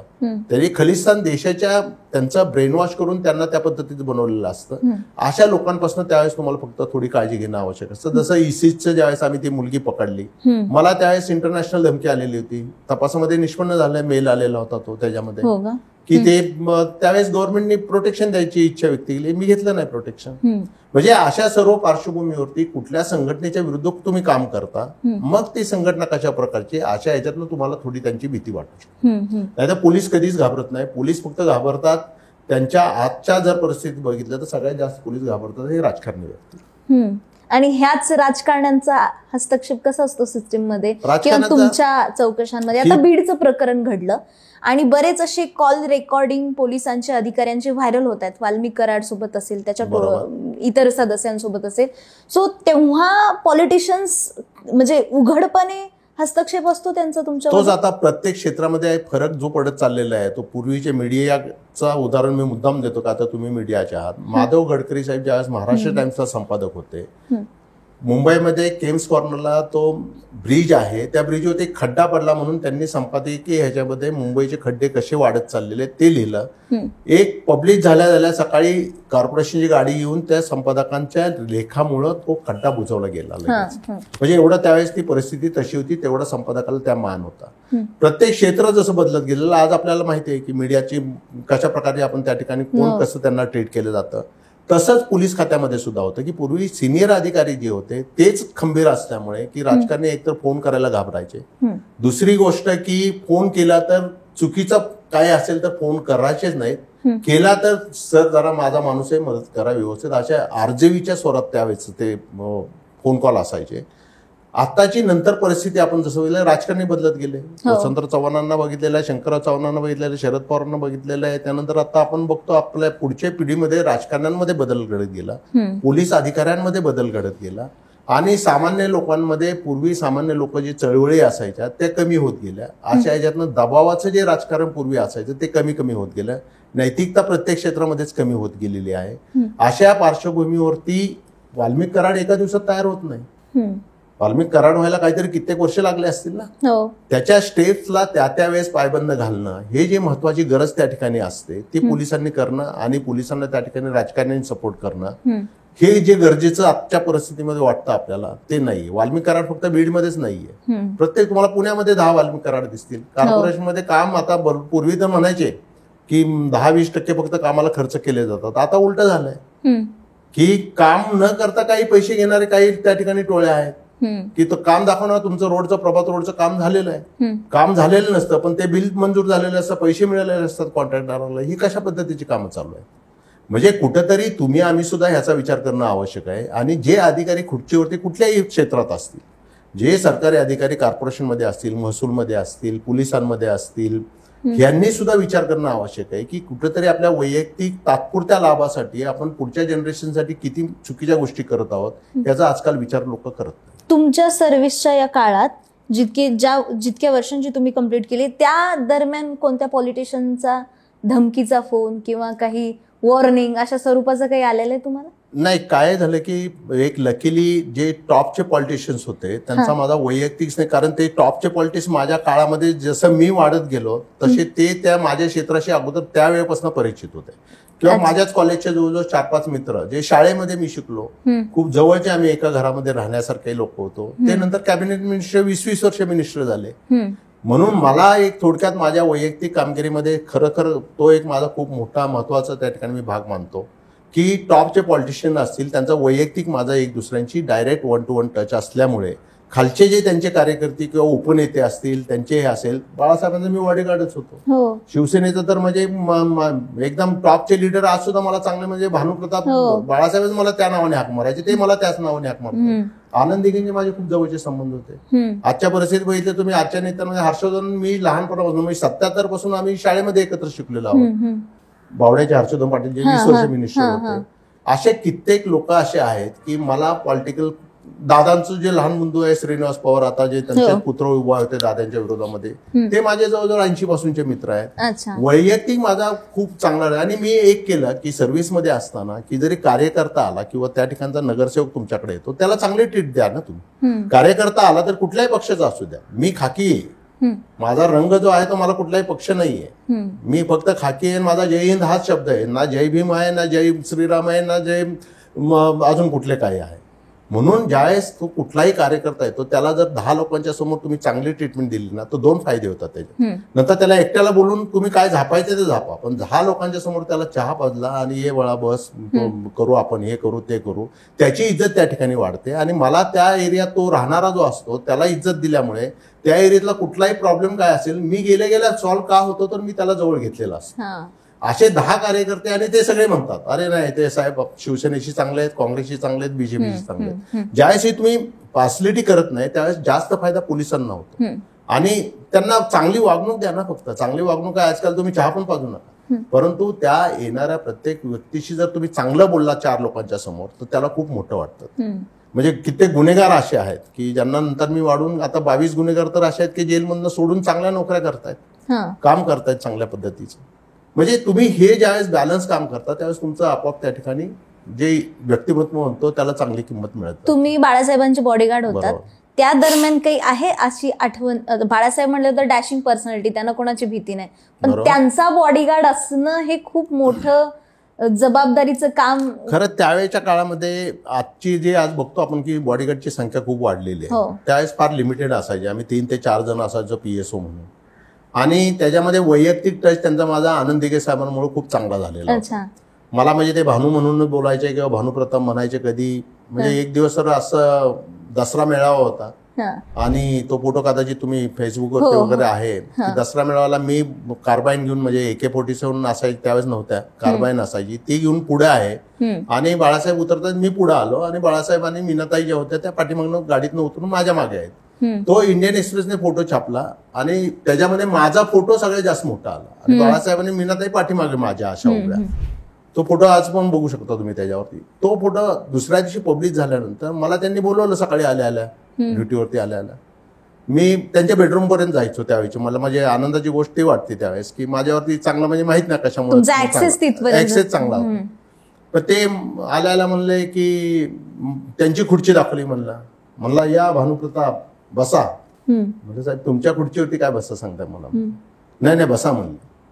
मग मी म्हणलं नाही सर म्हणलं. मग ते म्हणलं साहेब काय झालं काय, मी विचारलं. मग त्यांनी इंडियन एक्सप्रेस दाखवलं. अहो माझ्यापेक्षा तुमचा फोटो मोठा आलेला आहे. म्हणजे असं हसत असे मस्करीचे क्षण जे होते ते करायचे ते तसे की अधिकाऱ्यांना चांगली वागणूक द्या आणि सिक्युरिटीचा फॉलोअप करायचे. कधी आम्ही सांगितलं एक तर मोठी सभा जवळजवळ 30-40 लोक असतील गोरेगावला सभा आयोजित केलेली. आमच्या तिथल्या लोकल एका नेत्याचं त्यावेळेस भांडण झालेलं होतं. आम्ही ती सभा म्हणलं ह्याची होऊनच द्यायची नाही. बाळासाहेबांना सांगितलं की साहेब म्हणलं तिथं आपल्याला सिक्युरिटी थ्रेट आहे, तिथं नाही गेलं तर आपल्याला बरं राहील, नाही जायचं म्हणले. ती सभा ते 40,000 लोक जमलेली नाही सभेला गेले बाळासाहेब त्या ठिकाणी. म्हणजे सांगण्यावर म्हणजे थ्रेट्स खूप असायचे बाळासाहेबांना. आणि काय चॅलेंज असायचं तेव्हा नेमकं कोणावर विश्वास ठेवायचा कोणावर नाही चॅलेंज तसा त्यांचा पोलिसांवरती खूप विश्वास होता. पहिल्यापासून पोलिसांवरती खूप विश्वास होता. असं त्यांच्याकडे म्हणजे नेपाळी होता तो ज्यांचा एकदम 24 तास बरोबर असणारा थापा जो होता तो, की असं त्यांचं कुठेही नव्हतं की मुस्लिम आहे, ख्रिश्चन आहे किंवा हे आहे. पण तुम्हाला कोणावर विश्वास ठेवा, म्हणजे कोणाकडनं धमकी आली असेल, बाळासाहेबांच्या जीवाला कोणाकडनं धोका असेल, ते कसं असतं की चॅलेंज त्याचे जे सोर्स रिपोर्ट आमच्याकडे येत असतात त्याच्यामध्ये मी सांगितलं की फक्त आपली एजन्सी एक नसते, मग इंटेलिजन्स ब्युरोकडनं सोर्स रिपोर्ट येतात, CID कडनं SID, आताचा शब्द SID आहे, त्यांच्याकडनं सोर्स रिपोर्ट येत असतात. तर आमच्या स्पेशल ब्रँचचे लोक त्या ठिकाणी काम करत असतात, जे पोलीस स्टेशन लेव्हल पासून ते देशाच्या IB पर्यंत असतात. त्या सगळ्या सोर्स रिपोर्टचं कॉम्बिनेशन करून त्याच्यावरती स्टडी करणारी आता कमिटी आहेत. त्याच्यामध्ये ते कमिटी ठरवत असतील, त्याचे डायरेक्शन आम्हाला येतात की समजा जोगेश्वरीला जाणार तर तुम्ही ही काळजी घ्यायला पाहिजे, शिवाजी पार्कला बाळासाहेबांची सभा आहे तर काय काळजी घ्यायला पाहिजे, असे ते गाईडलाईन्सच असतात. म्हणजे प्रत्येकासाठी आहेत. म्हणजे आता नरेंद्र मोदींसाठी आहेत, अमित शहासाठी आहेत, देवेंद्र फडणवीससाठी, शरद पवारांसाठी आहेत, की ह्या प्रत्येकाचं सिक्युरिटी थ्रेट्स रिसेप्शन आपण म्हणतो हे किती प्रकारचं असतं, हे जे रिपोर्ट येतात त्याच्यावरती समजतं की त्यांना कुणापासून धोका. अच्छा. आणि अशा मग तुम्ही यांचे पण बॉडीगार्ड होतात, अमिताभ बच्चनचे होतात, नसली वाडियांचं पण मी वाचलेलं आहे. तर अमिताभ बच्चन यांच्यासोबतच्या पण काही आठवणी असतील की त्यांच्या जीवाला धोका कोणाकडनं असू शकतो? ते तर स्टार कसं आहे की ते स्टार असल्यामुळं त्यांचं नाव तेवढं मोठं झालेलं होतं. ह्याच्यामध्ये धोका काय असतो की वैयक्तिक दुश्मनी तुमची नाहीये कुणाबरोबर, परंतु देशातल्या एका टॉपमोस्ट माणसावरती, फेमस व्यक्तीवरती आम्ही अटॅक केला म्हणून संघटना कुठली जबाबदारी घेत असेल, तो अटॅक सक्सेस झाला तर त्या संघटनेचं महत्व वाढत असतं. म्हणजे आयसिस, समजा आयसिसने अमिताभ बच्चनवरती यांच्यावरती अटॅक केला. अमिताभ बच्चन ठीक आहे, ते व्यक्तिमत्व मोठं आहे देशाच्या, देश डिस्टर्ब कधी होईल? भानुप्रताप बर्गेवरती अटॅक केला तर कुणाला महाराष्ट्राच्या बाहेर माहित नाही की बर्गे कोण आहेत, परंतु अमिताभ बच्चनवरती काही झालं जसं सैफ अली खान, साध्या चोराने अटॅक केला. असे रोजचे 10-15 मारामाऱ्या होतात, चाकूनी मारतात, लुटतात, हे करतात, ते कुणाला पेपरला येत पण नाही. सैफ अली खानवरती हल्ला झाल्यामुळे सगळ्यांना काय झालं की व्यक्ती कुठली आहे ह्याला जास्त महत्व असतं आणि म्हणून मग त्यांना सिक्युरिटी दिली जाते. तसं अमिताभ बच्चन स्वतः खासदार होते, नेहरू परिवाराचे म्हणजे गांधी परिवाराचे खूप जवळचे संबंध होते. नंतरच्या काळामध्ये बाकी पॉलिटिशियनशी त्यांचे संबंध चांगले होते. जया बच्चन आता खासदार आहेत. म्हणजे अशा सर्व पार्श्वभूमीवरती फॅमिली बॅकग्राऊंड, स्वतःचं त्यांची प्रसिद्धी वलय काय आणि देशामध्ये किती महत्व आहे आणि मग कुठल्या संघटनेला ते श्रेय मिळू नये किंवा कुठल्या संघटना त्याच्यामुळे मोठी होऊ नये, त्याच्यातनं मग त्यांना ते संरक्षण दिलं जातं. अच्छा. शूटिंगच्या वेळेस जेव्हा सेटवर ते जात होते तेव्हा तुम्हाला तिथेही जावं लागत? आम्ही कंटिन्यू बरोबरच असायचं. मग त्यांचं रुटीन हे तुमच्या रुटीनशी? नाही, त्यांच्या रुटीन प्रमाणे आमचं. आम्ही तर 9 ते 9 रात्री असायचोच ना, सकाळी 9 ते रात्री 9, रात्री 9 ते सकाळी 9 दुसरे ऑफिसर असायचे. म्हणजे आमचं रुटीन चेंज नाही, त्यांच्या रुटीन प्रमाणे ते जिकडे जातील त्यांच्या ह्याच्याप्रमाणे आम्ही जाणार. परंतु खरोखर हे लोक का व्यक्तिमत्व असे मोठे होत जातात की बाळासाहेब असतील, हे अमिताभजी असतील, की साधारणतः त्यावेळेस म्हणजे की आम्ही नाश्ता केला का नाही, आमच्यासाठी स्वतंत्र नाश्त्याची व्यवस्था असायची. ते स्वतः येऊन बघायचे म्हणजे चांगला नाश्ता मिळतोय का नाही. त्यांच्या घरात, बच्चनच्या अमिताभजींच्या घरामध्ये असेल, सेटवरती कुठं असेल, कुठे ते बाहेर गेले असतील, मड आयलंडला वगैरे गेले असतील, त्या ठिकाणी ते स्वतः येऊन नाश्ता बघायचे, ते खायचे. म्हणजे आम्हाला नाहीतर काय की केटरिंगवाला मला चांगलं देतोय जेवायला आणि ह्यांना कसं जेवायला देतोय, हे साध्या गोष्टी सुद्धा ते विचार करायचे. आणि नसलीवाडी यांचं पण बॉडीगार्ड म्हणून? नसलीवाडिया त्यावेळेस, नसलीवाडी आणि अंबानी प्रकरण खूप मोठ्या प्रमाणात गाजलेलं होतं, धीरूभाई अंबानी, आणि त्यातून नसलीवाडी यांना जीवाला धोका होईल किंवा त्यांच्यावरती अटॅक होईल, कारण त्यावेळेस पॉलिस्टरचं जे उत्पादन होत होतं त्याच्या बिझनेसमध्ये धीरूभाई पण आलेले होते आणि नसलीवाडी ऑलरेडी त्याच्यामध्येच होते. बॉम्बे डाईंग जी कंपनी होती ते त्यांची होती. त्याच्यामधनं त्यांचा आपसात हे उद्योगपतींमधला मोठा वाद झालेला होता आणि मग त्यातून त्या नसलीवाड्यांना सिक्युरिटी म्हणजे एसपीजी प्रोटेक्शन होतं ते. म्हणजे साधं प्रोटेक्शन वेगळं आहे आणि स्पेशल प्रोटेक्शन युनिटचं प्रोटेक्शन हे दिलं गेलं तर ते वेगळं. त्यासाठी आम्ही वेगळं ट्रेनिंग केलेलं आहे. अच्छा. आणि आणखी एक खूप मोठी घटना की नरसिंह राव यांच्या नातीचं अपहरण करण्याचा कट काही अतिरेक्यांनी आखला होता आणि धीरूभाई अंबानींचं देखील किडनॅपिंगचा प्लॅन त्यांचा चालला होता. सो ते दोन्ही किडनॅपिंगचं कनेक्शन होतं, म्हणजे एकच लिंक होती ज्यांना तुम्ही पकडलं होतं? बरोबर आहे. ते दोन्ही, त्याची पार्श्वभूमी थोडक्यात अशी होती की जनरल अरुण कुमार वैद्य साहेब होते. आपल्या पुण्यामध्येच ब्ल्यू स्टार ऑपरेशन ज्यांनी केलं, अमृतसरवरती भिद्रनवाल्याच्या विरोधात जे ऑपरेशन केलं, त्यावेळेस जनरल अरुण कुमार वैद्य होते. पुण्यामधीलच होते, पुण्यामध्येच राहत होते आणि साऊथ कमांडच्या पाठीमागच्याच रोडला तिथे राहत असताना तिथं आता त्यांचं स्मारक पण आहे. त्या ठिकाणी त्यांच्यावरती अटॅक करून खलिस्तानचे जे खलिस्तान देशासाठी काम करणारे जे टेररिस्ट होते, त्या शीख टेररिस्टनी त्यांना मारलेलं होतं. हे शीख टेररिस्ट पकडण्यात आलेले होते. हे शीख टेररिस्ट पकडल्यानंतर त्यांना एरोडा कारागृहामध्ये ठेवण्यात आलेलं होतं आणि हे एरोडा कारागृहात असताना, कारण जनरल अरुण कुमार वैद्य म्हणजे आर्मीचे चीफ होते, त्यांचा हा मर्डर झालेला होता आणि त्यात ते शहीद झालेले होते. त्यातले आरोपी सोडवण्यासाठी म्हणून मग हे बब्बर खालसाचे त्यावेळेस काही टेररिस्ट ऑर्गनायझेशन, बब्बर खालसा असेल, खालिस्तान कमांडो फोर्स असेल, ह्यांनी प्लॅन असा केलेला होता की धीरूभाई अंबानींना किडनॅप करायचं आणि PV नरसिंहराव यांची जी नात होती ती आपल्याकडे भारतीय विद्यापीठला मेडिकल कॉलेजमध्ये शिकत होती, तिला किडनॅप करायची आणि या दोघांना किडनॅप केल्यानंतर हे जे टेररिस्ट आतमध्ये एरोडा जेलमध्ये अरुण कुमार वैद्यांच्या मर्डरमधले आहेत त्यांना सोडवायचं. अशा पद्धतीचा त्यांनी प्लॅन तो केलेला होता. त्याची इन्फॉर्मेशन इंटेलिजन्स ब्युरोच्या मार्फत आमच्यापर्यंत पोहोचलेली होती आणि मग ते ऑपरेशन आम्ही सक्सेस करून दहिसर, खिंडीपाडा या ठिकाणी आम्ही ते ऑपरेशन त्यांना ते पकडण्यात आलेलं. अच्छा. आणि ही टीप किंवा ही माहिती तुमच्यापर्यंत कशी आली, म्हणजे मी तुम्ही कसं सांगितलं ट्रॅक केलं होतं? इंटेलिजन्स ब्युरोकडनं आमच्याकडे ती माहिती आलेली ती. आणि मग- त्यानंतर त्यांच्यावरती वॉच की खरोखर तेच आहेत का नाही हे बघायसाठी म्हणून आम्ही मीरा रोड त्या भागामध्ये ते राहत होते. त्या भागामध्ये आम्ही आमच्या टीम तयार केलेल्या होत्या. जवळजवळ त्या ठिकाणी 20 दिवस मी वॉचमन म्हणून काम केलेलं आहे, बिल्डिंगचा वॉचमन म्हणून. ते त्या ट्रॅप ते लावण्यासाठी ट्रॅप लावण्याचं ते ज्या बिल्डिंगच्या मध्ये राहत होते ती इन्फॉर्मेशन जी मिळाली होती, त्या ठिकाणी खात्री करण्यासाठी त्यांच्यावरती वॉच ठेवण्यासाठी म्हणून आम्ही त्या ठिकाणी मी ते काम करायचो वॉचमन म्हणून. माझ्याबरोबरचा दुसरा एक अधिकारी होता सूर्यवंशी म्हणून, तो विटा खालीवर अंडर कन्स्ट्रक्शन बिल्डिंग मध्ये विटा घेऊन जायचा, बिगारी कामगार म्हणून काम करायचा तो. असे वेगवेगळे अधिकारी त्या ठिकाणी आम्हाला नेमण्यात आलेलं होतं. म्हणजे अक्षरशः ते तर खूप नावाचे म्हणजे मोठी हेडलाईन झालेली होती त्यावेळेस. म्हणजे वॉचमन मी काम करत असताना आपल्याला माहिती आहे की आपण बिल्डिंगचा वॉचमन असेल तर त्याला बोलवतो वरती जरा दुधाची पिशवी घेऊन ये, काहीतरी बिस्किट घेऊन ये. तसे मला ती एक बाई तिथे गुजराती सांगायची आणि मला ते पाणी सोडताना नेहमी प्रॉब्लेम यायचा. पाणी सोडावं लागायचं वॉचमन म्हणून बिल्डिंगचं. ते तिथले लोक माझ्यावरती ओरडायचे, सिर्फ दिखता है हट्टा कट्टा लेकिन कुछ काम में कुछ नहीं है, काही येत नाही तुम्हाला, पाणी सोडता येत नाही. आता कभी ओव्हरफ्लो होता है कभी छोड़ता नहीं. ती बाई एक बोलवायची, पटेल बाई होत्या त्या. ते खाली बोलून आवाज आहे जरा वॉचमन जरा उपर. मी वरती जायचो दुसऱ्या मजल्यावरती, ती द्यायची 20 रुपये 25 रुपये. ते घेऊन दुधाची पिशवी आणून द्यायचो मी तिला दुकानातनं. आणि नंतर हे ऑपरेशन सक्सेस झाल्यानंतर मग सगळं ओपन झाल्यानंतर मग त्या बिल्डिंगमध्ये सत्कार केला, सगळ्यांनी माफी मागितली. म्हणलं नाही आमचं कामच होतं ते. म्हणजे असे आयुष्यात म्हणजे असे प्रकार पण होतात तुमच्यावर त्या ठिकाणी करताना. 93 मध्ये तुम्ही खूप ड्रग्सचं रॅकेट पकडलं होतं. नाही ते 85 मध्ये 86 मध्ये ब्राऊन शुगर पकडली होती. 220 किलो ब्राऊन शुगर होती. 220 किलो ब्राऊन शुगर.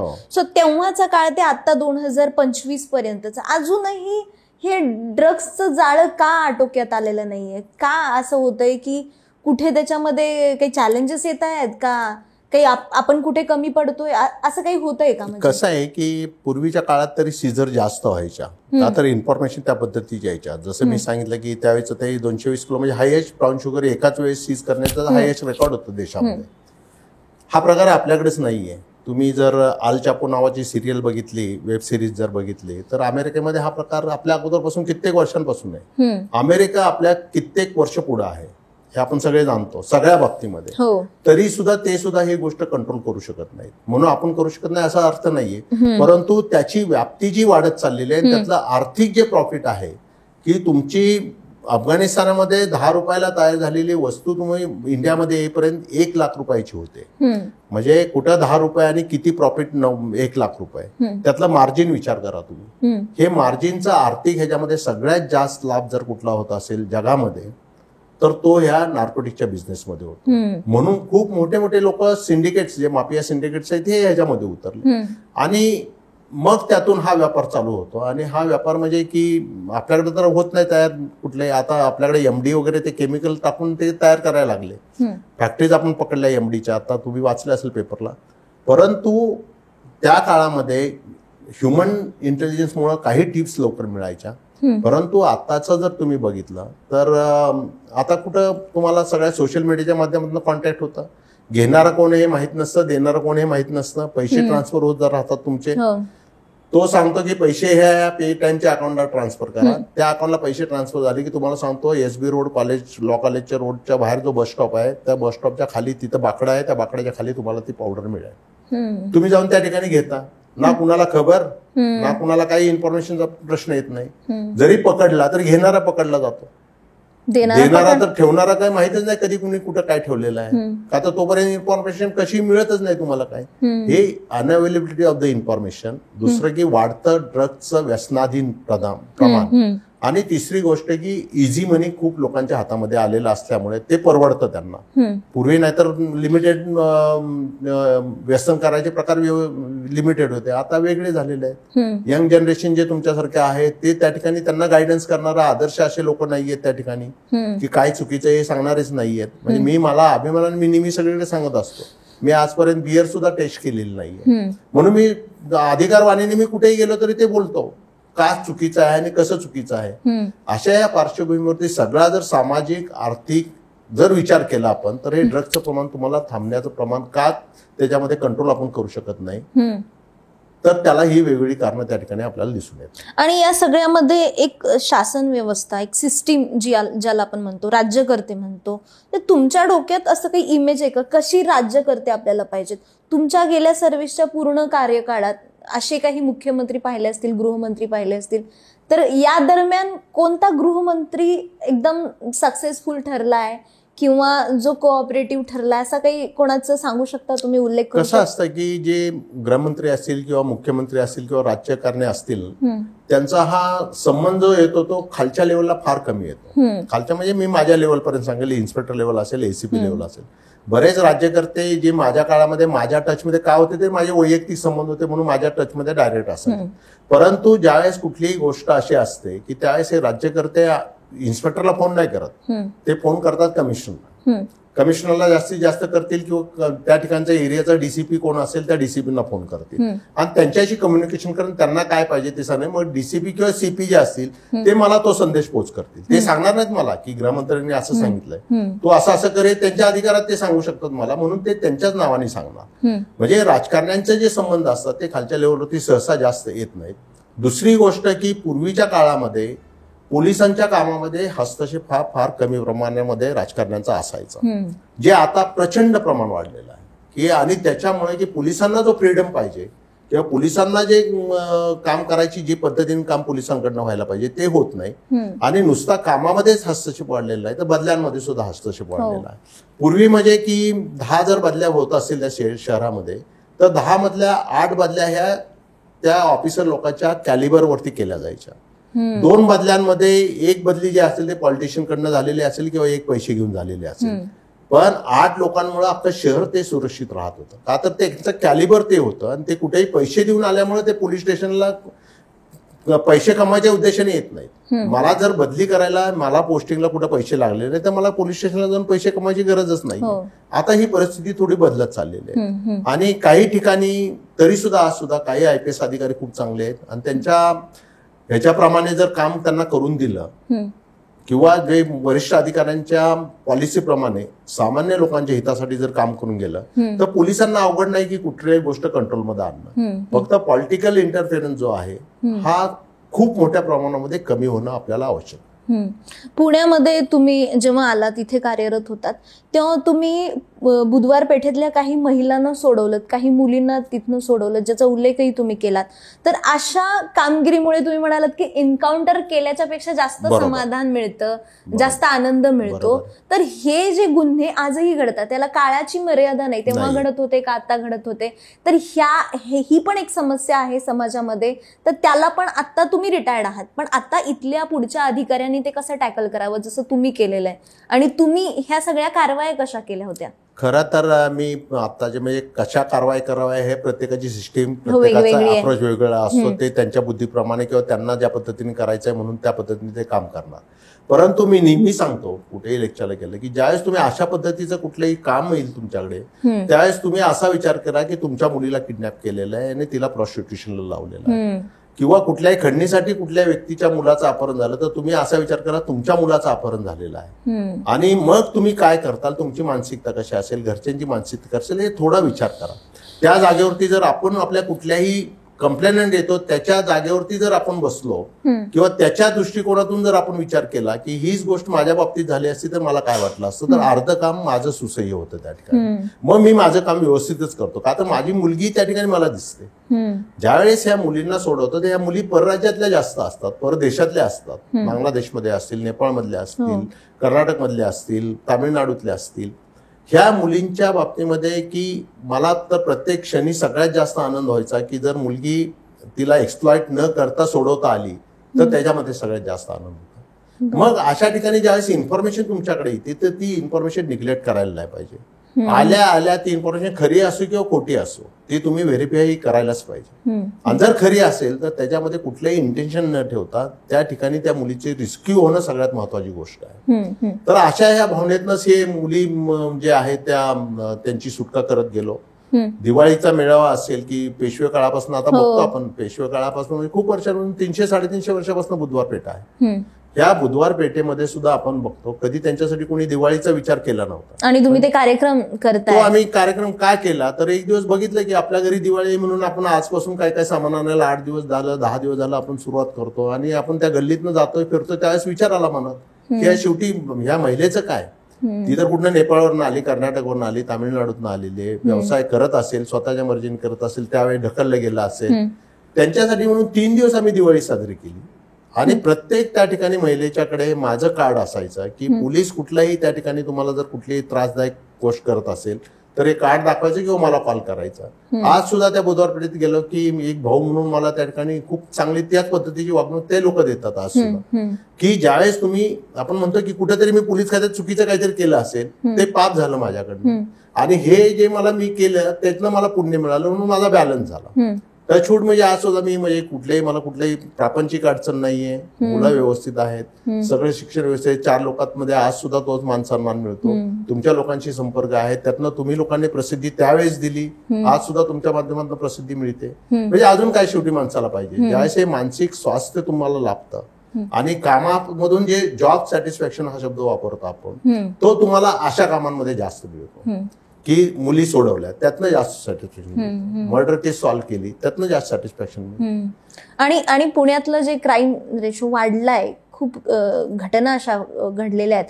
तुम्ही त्या काळात जेव्हा अंडरवर्ल्ड अँड पीक वरती होतं त्यांची गुन्हेगारी वाढली होती आणि आता पुण्यातला जो क्राईम रेट त्यातलं काही असं साम्य तुम्ही सांगू शकता की पूर्वीच्या गुन्हेगारीमध्ये साम्य म्हणण्यापेक्षा त्यातली मधले तफावत मी सांगतो सगळ्यात महत्वाची काय असेल तर पूर्वीच्या काळी मान सन्मानासाठी त्या एरियामध्ये दादागिरी असेल किंवा माझ्या बहिणीची छेड काढली म्हणून दुसऱ्या लोकांवरती अटॅक केला की माझ्या आई वडिलांना शिवी दिली म्हणून त्याच्यावरती अटॅक केला, अशा गुन्ह्यांचं प्रमाण जास्त होतं. पण आजच्या काळामध्ये आर्थिक देवाणघेवाणीचा हा सगळ्यात महत्वाचा मुद्दा झालेला आहे की पैशासाठी गुन्हेगारीचं स्वरूप बदलत चाललेलं आहे.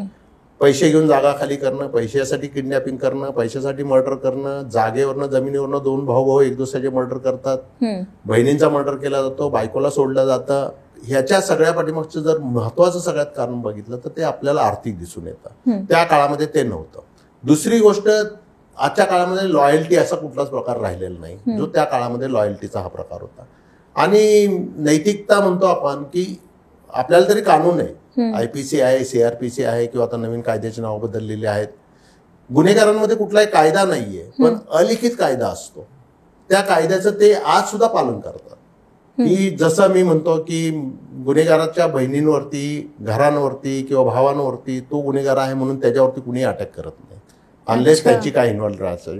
काही अलिखित नियम त्यांच्यामध्ये आज सुद्धा आहेत ते पाळले जातात त्याच्यामध्ये. परंतु शेवटी गुन्हेगारांचं जीवन हे किती वर्षाचं असते मी नेहमी सगळ्यांना, सगळेच काय दाऊद पळून जाऊन तिकडे राहत नाहीत किंवा छोटा राजांसारखे त्यांना गव्हर्नमेंट सपोर्ट करत नाही. गुन्हेगाराचं हे जास्तीत जास्त लाईफ हे 3 ते 5 वर्षाच्या पुढे नसतं आणि त्याला कायम हा धोका एक तर पोलिसांकडनं असतो किंवा स्वतःच्या टोळ्या. आता तर पूर्वी प्रतिस्पर्धी टोळ्यांकडनं जास्त धोका असायचा त्याला, आता स्वतःच्याच टोळीतल्या लोकांकडनं धोका असतो. आपण शरद मोहळांचं प्रकरण बघितलं असेल की त्याच्याच जो साथीदार होता त्यांनीच त्याला गोळ्या घातल्या. म्हणजे ह्या सर्व पार्श्वभूमीवरती की पुण्यातली गुन्हेगारी वाढायचं कारण दुसरं असं आहे की पुणे शहरच वाढत चाललेलं आहे. पूर्वी शहराची व्याप्ती ही पेटांपुरती होती, आता उपनगर पुण्याची उपनगर होत चाललेली आहे, जागांच्या किमती वाढलेल्या आहेत, त्यातनं वाद वाढत चाललेले आहेत. आणि मग त्यातून फास्ट जस्टिस म्हणतो आपण की कोर्टात गेलो तर मला 5-10 वर्ष 20 वर्ष लागतात, परंतु मी कुठल्या एखाद्या गुंडाकडे गेलो तर माझं काम ते एका दिवसात होतं. म्हणून अशा पद्धतीचं जे व्यापारिक आपण म्हणतो की व्यापारीकरण झालेलं आहे ते सगळ्या क्षेत्रामध्ये झालेलं आहे, तसं हे गुन्हेगारी क्षेत्रामध्ये झालेलं आहे. आणि मग त्यातून पोलिसांची आपण म्हणू शकतो की पोलिसांवरचा दबाव आणि पोलिसांची भीतीही कमी होत चाललेली आहे. पोलिसांवरती पूर्वी काय असे की नुसती भीती नसायची तर ती आदरयुक्त भीती असायची. पोलीस चुकीचं करत नाही. असं म्हणतात की पूर्वीसारखा दरारा राहिला नाही. दरारा ते का, दरारा शब्द हा वेगळा आहे की दरारा हा शब्द आदरयुक्त असतो. दहशत वेगळी आणि दरारा वेगळा. दराऱ्यामध्ये की तुम्हाला ते लोक आदरयुक्त पद्धतीने घाबरत असतात का तर त्यांना माहिती असतं की साहेब चांगले आहेत किंवा चुकीचं काय करत नाहीत, माझ्या पैशासाठी मला त्रास देत नाहीत. तो दरारा जो म्हणतो आपण तो कमी का होत चाललेला आहे की आपण पोलिसांची अप्रोच असेल त्या ठिकाणी किंवा पोलिसांचा संपर्क जो लोकांशी असायला पाहिजे. म्हणजे कायदेशीरच म्हणत नाही मी, की सामान्य तुमच्या काही एखाद्या कार्यक्रमासाठी त्या ठिकाणी गणपतीला मी सगळ्या मंडळांना भेटी द्यायचो. जाता जाता 5 मिनिटं त्या मंडळासमोर जाऊन त्यांचा चहा प्यायचो. परंतु ते मंडळ शेवटच्या दिवशी ज्यावेळेस लक्ष्मी रोडवरनं जायचं त्यावेळेस मी सांगितलं की नाही साहेब त्या दिवशी आपलं मंडळ चालते, लगेच चला साहेब सांगतात लगेच चला पुढे चला. म्हणजे ही जे कनेक्ट व्हायला पाहिजे किंवा कम्युनिकेशन जे लोकांमध्ये असायला पाहिजे ते कमी कमी होत चालले. आणि हा सगळा तुम्ही काळ अनुभवलात, सर्व्हिस कंप्लीट केली, रिटायरमेंट घेतली आणि त्यानंतर लागलीच राजकारणात उतरलात. काय यावंसं वाटलं पॉलिटिक्समध्ये? खरं राजकारणाचा हा माझा विषय पहिल्यापासून नव्हता, का तर मी खूप जवळनं राजकारण बघितलेलं आहे. म्हणजे की जसं मी हर्षवर्धन पाटलांचंच उदाहरण दिलं तर जवळजवळ 77 पासून आम्ही दोघं एक दुसरे बरोबर आहेत. राजकारण एवढं सोपं नाहीये पहिली गोष्ट. त्या ठिकाणी दुसरं की तुम्हाला मान अपमान हे सगळं विसरावं लागतात. तिसरी गोष्ट आहे तुमच्या इंडिव्हिज्युअल लेवलप्रमाणे तुम्ही काम करूच शकत नाही. तुमच्या पॉलिसीज खूप चांगल्या आहेत परंतु तुमच्या पक्षाच्या पॉलिसीज नसतील किंवा तुमच्या वरिष्ठांची नसतील किंवा ते जे काम आहे ते तुम्ही सगळा मान सन्मान दिसतो आपल्याला परंतु ते तसं नसतं की त्यांचे वरिष्ठ कोणी आले की समजा उद्या मुंबईवरून नेते येणार आहेत त्यांच्या सभेला 500 लोक घेऊन 5 ट्रक घेऊन तुम्ही या. तुम्ही काम माझ्यासारखा अधिकारी ते करू शकत नाही. परंतु 19 ज्यावेळेस मी 19 मध्ये रिटायर होणार होतो त्या रिटायरमेंटच्या कालावधीमध्ये काही बड्या राजकारणातल्या लोकांकडनं किंवा संघटनेतल्या लोकांकडनं मला स्वतःहून अप्रोच आली, ऑफर आली होती आणि की आम्ही तुमचा विचार करतोय, तुम्ही काय करणार आहे. तर मी म्हणलं मी तर नाही करणार. मग आमचे त्यावेळेचे कमिशनर होते त्यांच्या थ्रू त्यांनी मला विचारलं गेलं की कमिशनर सुद्धा म्हणले की का नाही तू विचार करत, चांगले आले लोक तर तुला माहिती आहे सगळं शहराची याची त्याची चांगलं काहीतरी करू शकशील. मग त्यातून फक्त 2019 मध्ये ते थिंकिंग आलं आणि त्यातून मग सगळ्या मीडियामधनं आणि सगळीकडनं ते चालू झालेलं होतं की मी 2019च्या इलेक्शन मध्ये उभा राहणार वगैरे. परंतु खरोखर राजकारण एवढं सोपं नाही जसं मी सांगितलं आणि ते माझ्या प्रवृत्तीच्या माणसाला जमणं शक्य नाही. मग त्याच्यापेक्षा राजकारणापेक्षा मग वेगळा विचार करून मी आज जवळजवळ 5 ते 6 NGO बरोबर काम करतो. त्यांच्याबरोबर काम करताना जास्त चांगल्या पद्धतीने काम करतो. माझ्या मनासारखं मी काम करू शकतो. पुन्हा पुढे जाऊन मला हा काय म्हणतो आपण की काय मागायचं अशी परिस्थिती नाहीये आणि मी माझा मान ठेवून मला काम करता येतं त्यात मला जास्त आनंद. ह्या सगळा तुमचा अनुभव, तुमचा कार्यकाळ, छान गप्पा मारल्या आपण, खूप छान चर्चा देखील झाली. तर सातारमधनं आलेला एक मराठी माणूस मुंबईमध्ये डोंगरीमध्ये जातो, तिथे त्यांची पोस्टिंग होती, तिथे 19 एन्काउंटर करतो, सगळा कार्यकाळ अनुभवून नंतर काही अशी देखील कामं आहेत, सामाजिक कामं त्यांनी केलेली आहेत. खरंच सगळ्यांना ते प्रेरणादायी ठरलेले आहेत. थँक्यू सो मच सर, तुम्ही आलात आमच्या प्लॅटफॉर्मवरती, आम्हाला वेळ दिली आहे. आणि अशाच गप्पा ऐकण्यासाठी, अशाच व्हिडिओजसाठी लगावती YouTube चॅनलला सबस्क्राईब करायला विसरू नका.